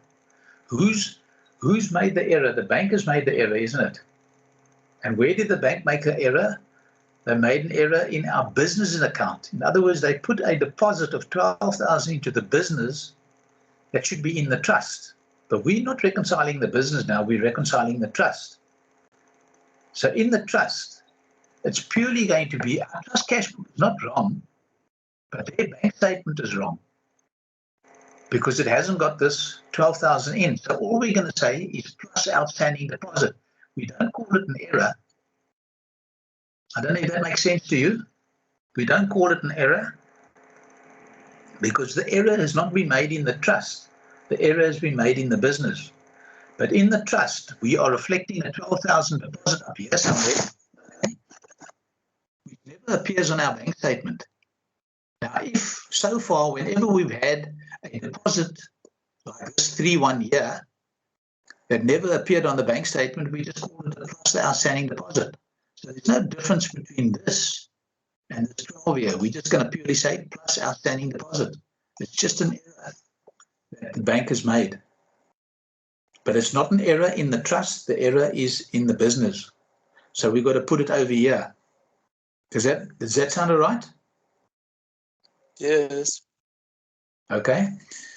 Then we got a deposit of 49,000 has not been reflected on the bank statement. In other words, in our cash book, we had a 49,000, which must have been at the end of August. And it's not on the bank statement.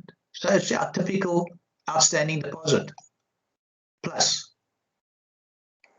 You see, they tell you that this goes through on the business banking account to get you confused, to think that, wait a minute, this is now a bank error. But it's not a bank error because you are doing trust. You are not doing business.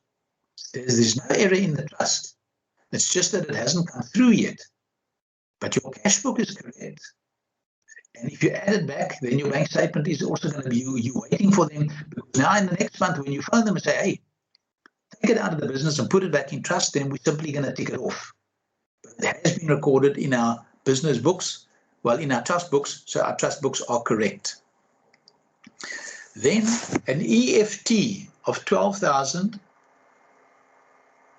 where we go here, an EFT of 12,908 rands and 94 cents, drawn on the trust banking account, right, drawn on the trust banking account, has been erroneously paid by the bank from the business banking account. In other words, we must have recorded in our books here an EFT, 12,908.94, above here. Now, that doesn't appear on our bank statement. It appears on the business bank statement. The bank has made another error. But in our, and where have they made the error? They've deducted this off business instead of trust. So we would have phoned them when we were doing the business and said to them, listen, you've taken this is trust, come off, put that money back in the business and take it off the trust. You must go fix up your books. Your books are wrong, Mr. Bank. So this would still, in our books, it would be, it's never come off, it's still going to come off here. So it's going to be an outstanding EFT. And it's going to be minus because when it does come through, it's going to be deducted off our bank statement. And then finally, it says an electronic payment of 83,563.98 on behalf of a client has not been recorded in the cash book. Now, I don't know if this is a payment. When you read this, and this came directly from a board exam, is this payment received by you on behalf of a client or paid by you on behalf of a client? I'm not sure. But I assumed, I think, I'm not quite sure where I got it here. I treated it as if it was an EFT that I had paid that I had forgotten to record in the cash book. So I record it now in my supplementary cash book because I never recorded it above the line here. And when I clicked off, I found it on the bank statement, so I bring it in. Now, how do we reconcile? Did they ever give us the opening balance of this cash book? No. We don't have an opening balance, so we can't actually reconcile. It's impossible to reconcile because they never gave us an opening balance. You see that? And this happens quite regularly. They give you a bank reconciliation, but they don't give you one of the balances. Either they don't give you the cash book balance or the bank statement balance, and they tell you reconcile. But you cannot reconcile if I don't give you the balance. So, I think it's a completely daft way of doing it because you'll never get this in business. In business, you've got the bank statement and you've got the previous one banks. So why they don't give it to you, I just don't understand. It doesn't make any sense. It's just somebody who's trying to be a little bit wise, I suppose. I don't know. But I think it's an unfair way of asking the question. if you want a student to reconcile, give him all the stuff that he needs to reconcile. Because if he was in practice, he would have all of that in practice. Why try and catch him out here? But this is the way they do it, so you need to be a little bit alert. Because what happens now, this doesn't balance. And you know what the student does? He sits there for hours. Why can't I balance this thing? What have I done? And puts him in a panic stage. So when he gets to the next thing, his mind is already flustered because he's panicking. So I just want to point out to you, you can get questions where they don't give you, for example, the cash book balance.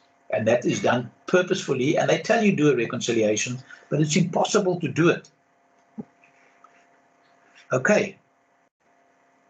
Any questions? How do you feel about these bank reconciliations? Are you reasonably okay?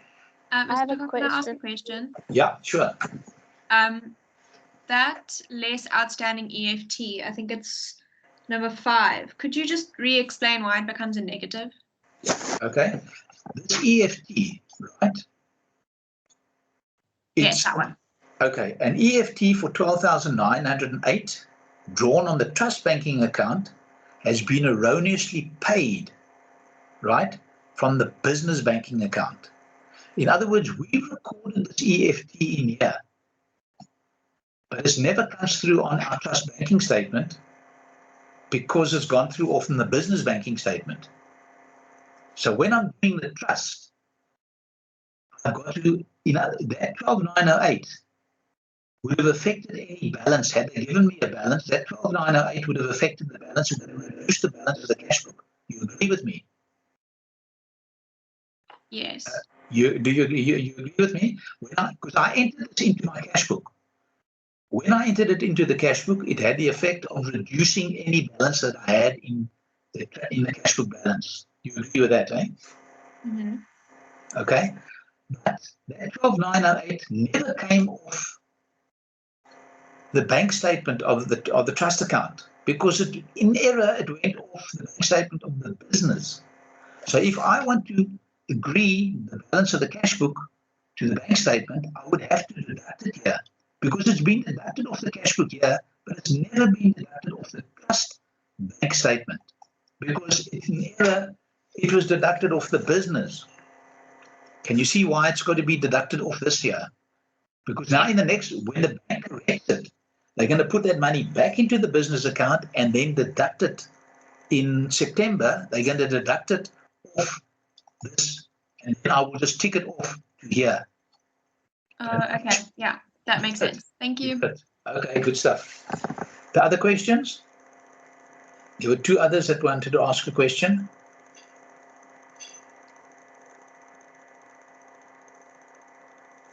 Laura Ann, was it you? Ashley, was it you? No, I asked my question. Okay. Ashley? No, that was me. I asked the negative 12. And Laura Ann, you didn't have a question? No, sir, not me. Yvonne, is it Yvonne? Did you have a question? Yvonne is gone. It was me. I had a question, but I'm all sorted now. Thank you. Are you sorted? Okay, good. Anything else on the bank statement, on the bank reconciliations? Do we need to go further on the bank reconciliation? Okay, if not, what I want you to do now, that's the last thing that we're going to do together, is not together, I want you to do it. Question E10. E10 is a fairly composite one. It's got normal bank, accounting. It's got section 86 investment, and it's also got a correspondence account in it. So you go, I'd like you to do that question. I'm going to give you about 10-15 minutes, and then I'm going to do it with you. It's quite a solid question. You won't have enough time to do it today, but just do as much as you can, and I will do it, and I'll finish it off with you today. All right, so if you'll jump into that, please. I know that it's the end of the course, and you all just want to go home, and so do I want to go home, but I would like, well, I am at home, but I'd like you to just do that question, please. and then we can call it a day. Okay, if you'll jump into it. Okay. Thank you. Sorry, Mr. Lecoq, which one is that? I didn't hear. E10. It's E10. under the correspondence, E10. Yes. Thank you. Okay, pleasure. I'll put it over here. Please do E10.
Okay, I know that I haven't given you too much time.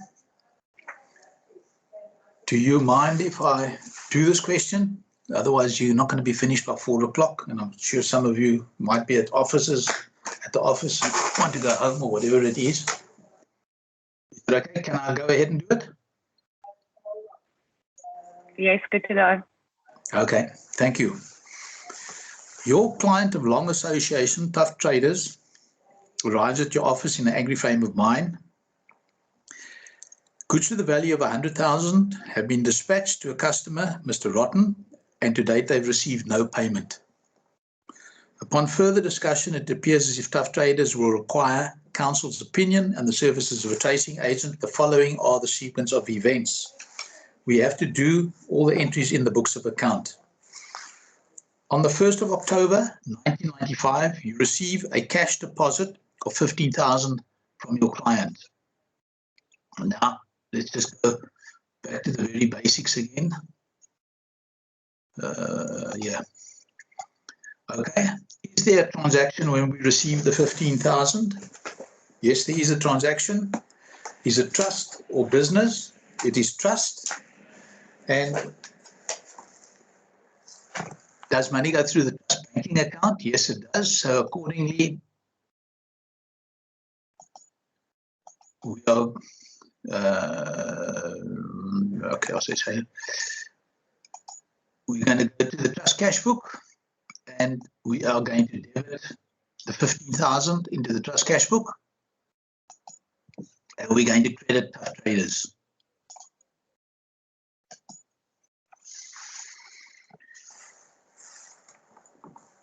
On the 8th, you obtain counsel's opinion and receive a bill inclusive of VAT totaling 3,000, which you pay.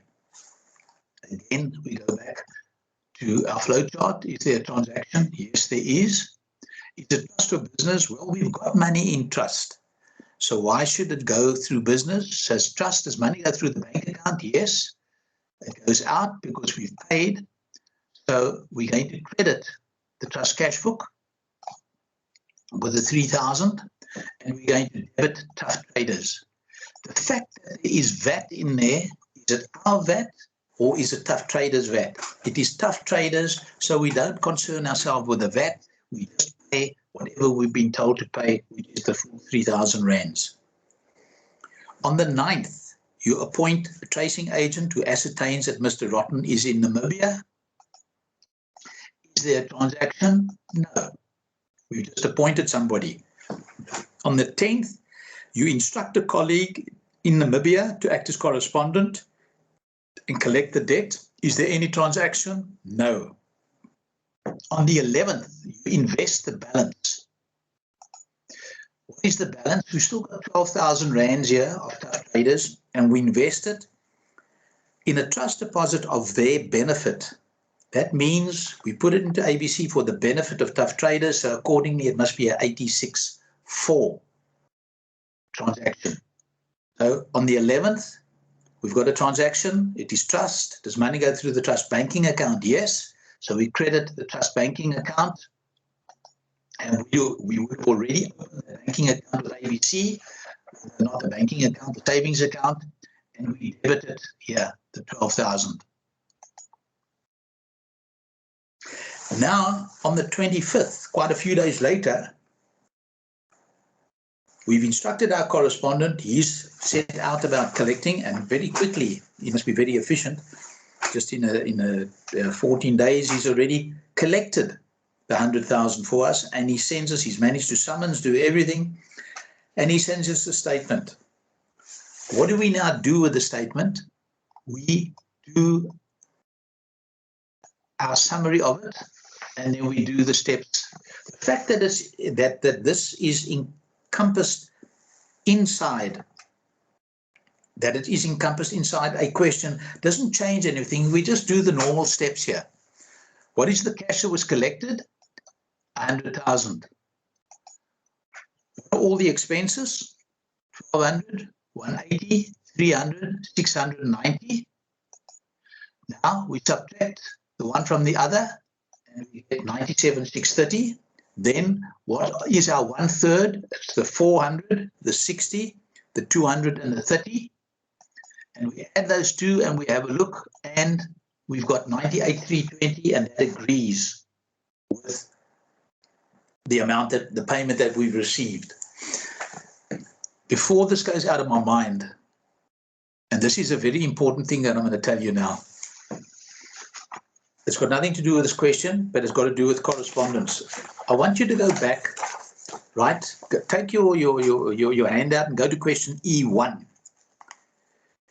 E1, if you have a look, it's correspondence instructed. And that question is narrative, am I right? Question E2 is narrative. Question E3 is narrative. Question E4 is narrative. When we get to the instructing question E5, you see that there is a statement there.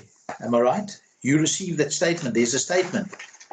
Question E6, there's a statement.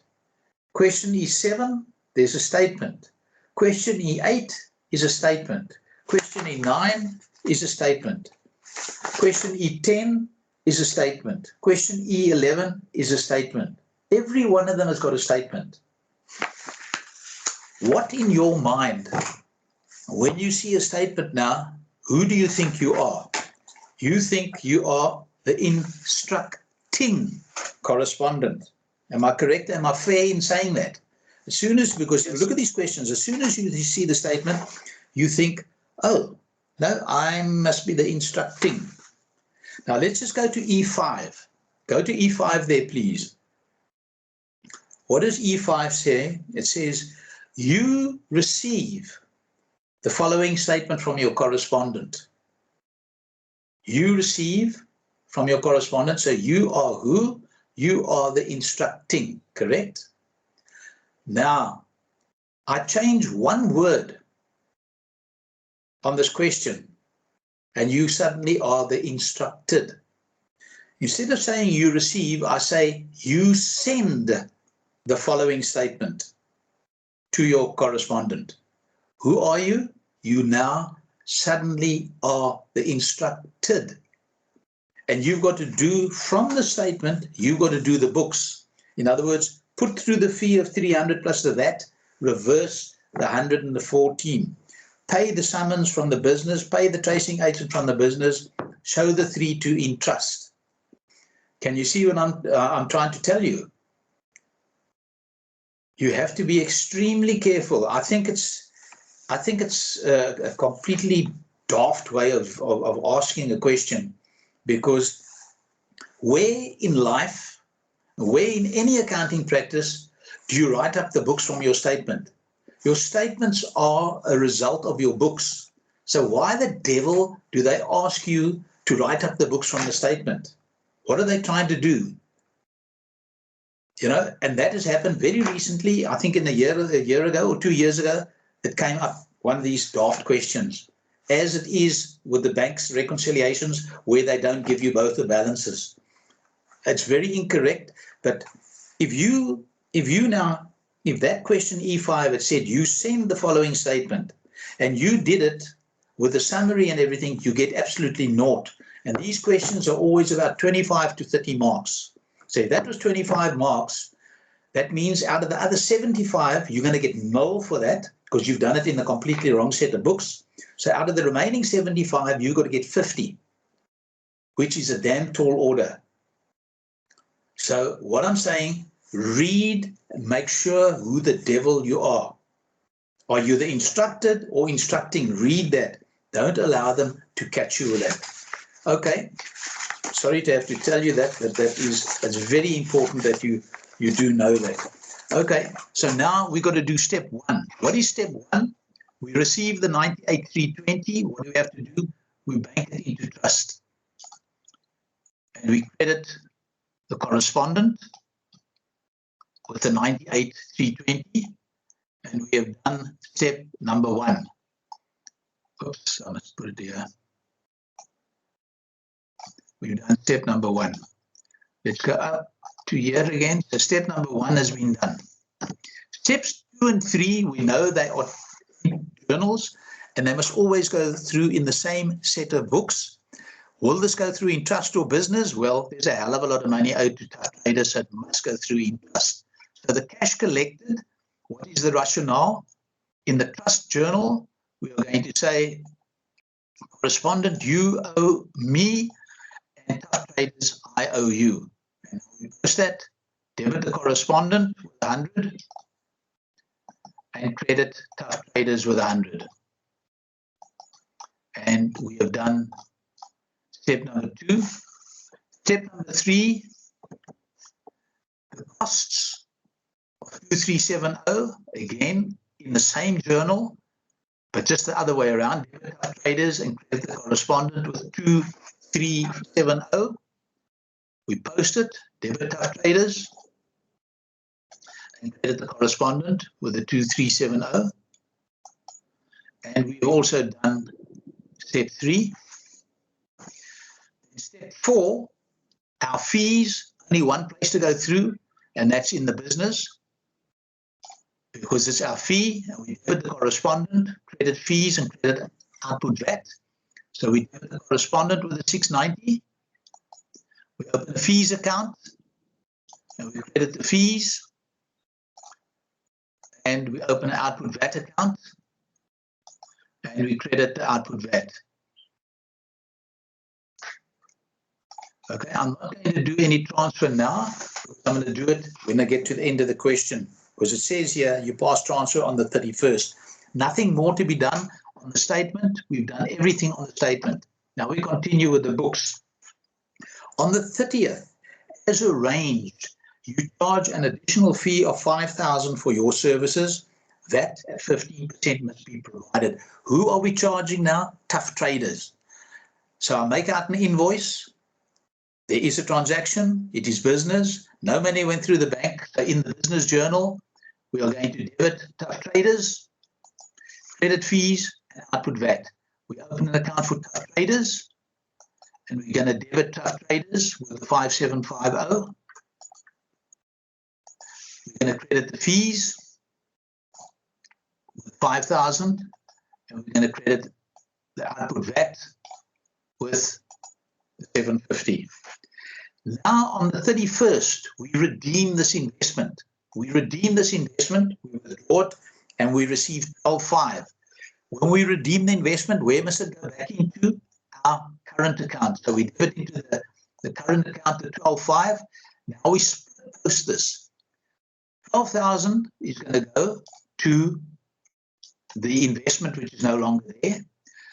95% of the 500, which is 475, must go to tough traders, and 25 Rand must go to the Fidelity Fund. We open up an Fidelity Fund interest section 86.4, and we credit that 25 Rand there. Now from these proceeds, you now pay the tracing agent the 1,000 rands that we owe him. So we pay him, we've got money in trust, we're paying on behalf of tough traders, so the money goes out of the trust cash book, and we debit tough traders. As all monies have been collected from Rotten, you agree with your client to close the file, pass transfer of your fees, and pay the amount due to him. So now we want to pass transfer of whatever is owed to us. Well, pass transfer, we must have a look what is owed to us in business and what do we have in trust. Well, the correspondent owes us 690 in business. In trust, if I go and work out the balance on tough traders over here, which is 100,690 less 100,000, we've got exactly 690 in trust. Can we do a transfer? Yes. So in the transfer journal, we're going to debit tough traders in trust and credit him in business. So we're going to credit tough traders, not tough traders, a correspondent, I apologize. We're going to credit the correspondent with the 690 in business, and we're going to debit the correspondent in trust with the 690, and that squares that off. What else can we transfer? Tough traders owes us 5750 and it's got a lot of money in trust. Excuse me, so we can do a transfer for him. How do we do that? Again, the amount that we can transfer is the 5750. And let's post that. Tough traders in business. We credit Tough Traders in Business with a 5750, and his account squares off. And we debit Tough Traders in Trust with a 5750. Can we do any other transfers? No, because we've got no other monies owed to us. So therefore, the second leg of the transfer, we add.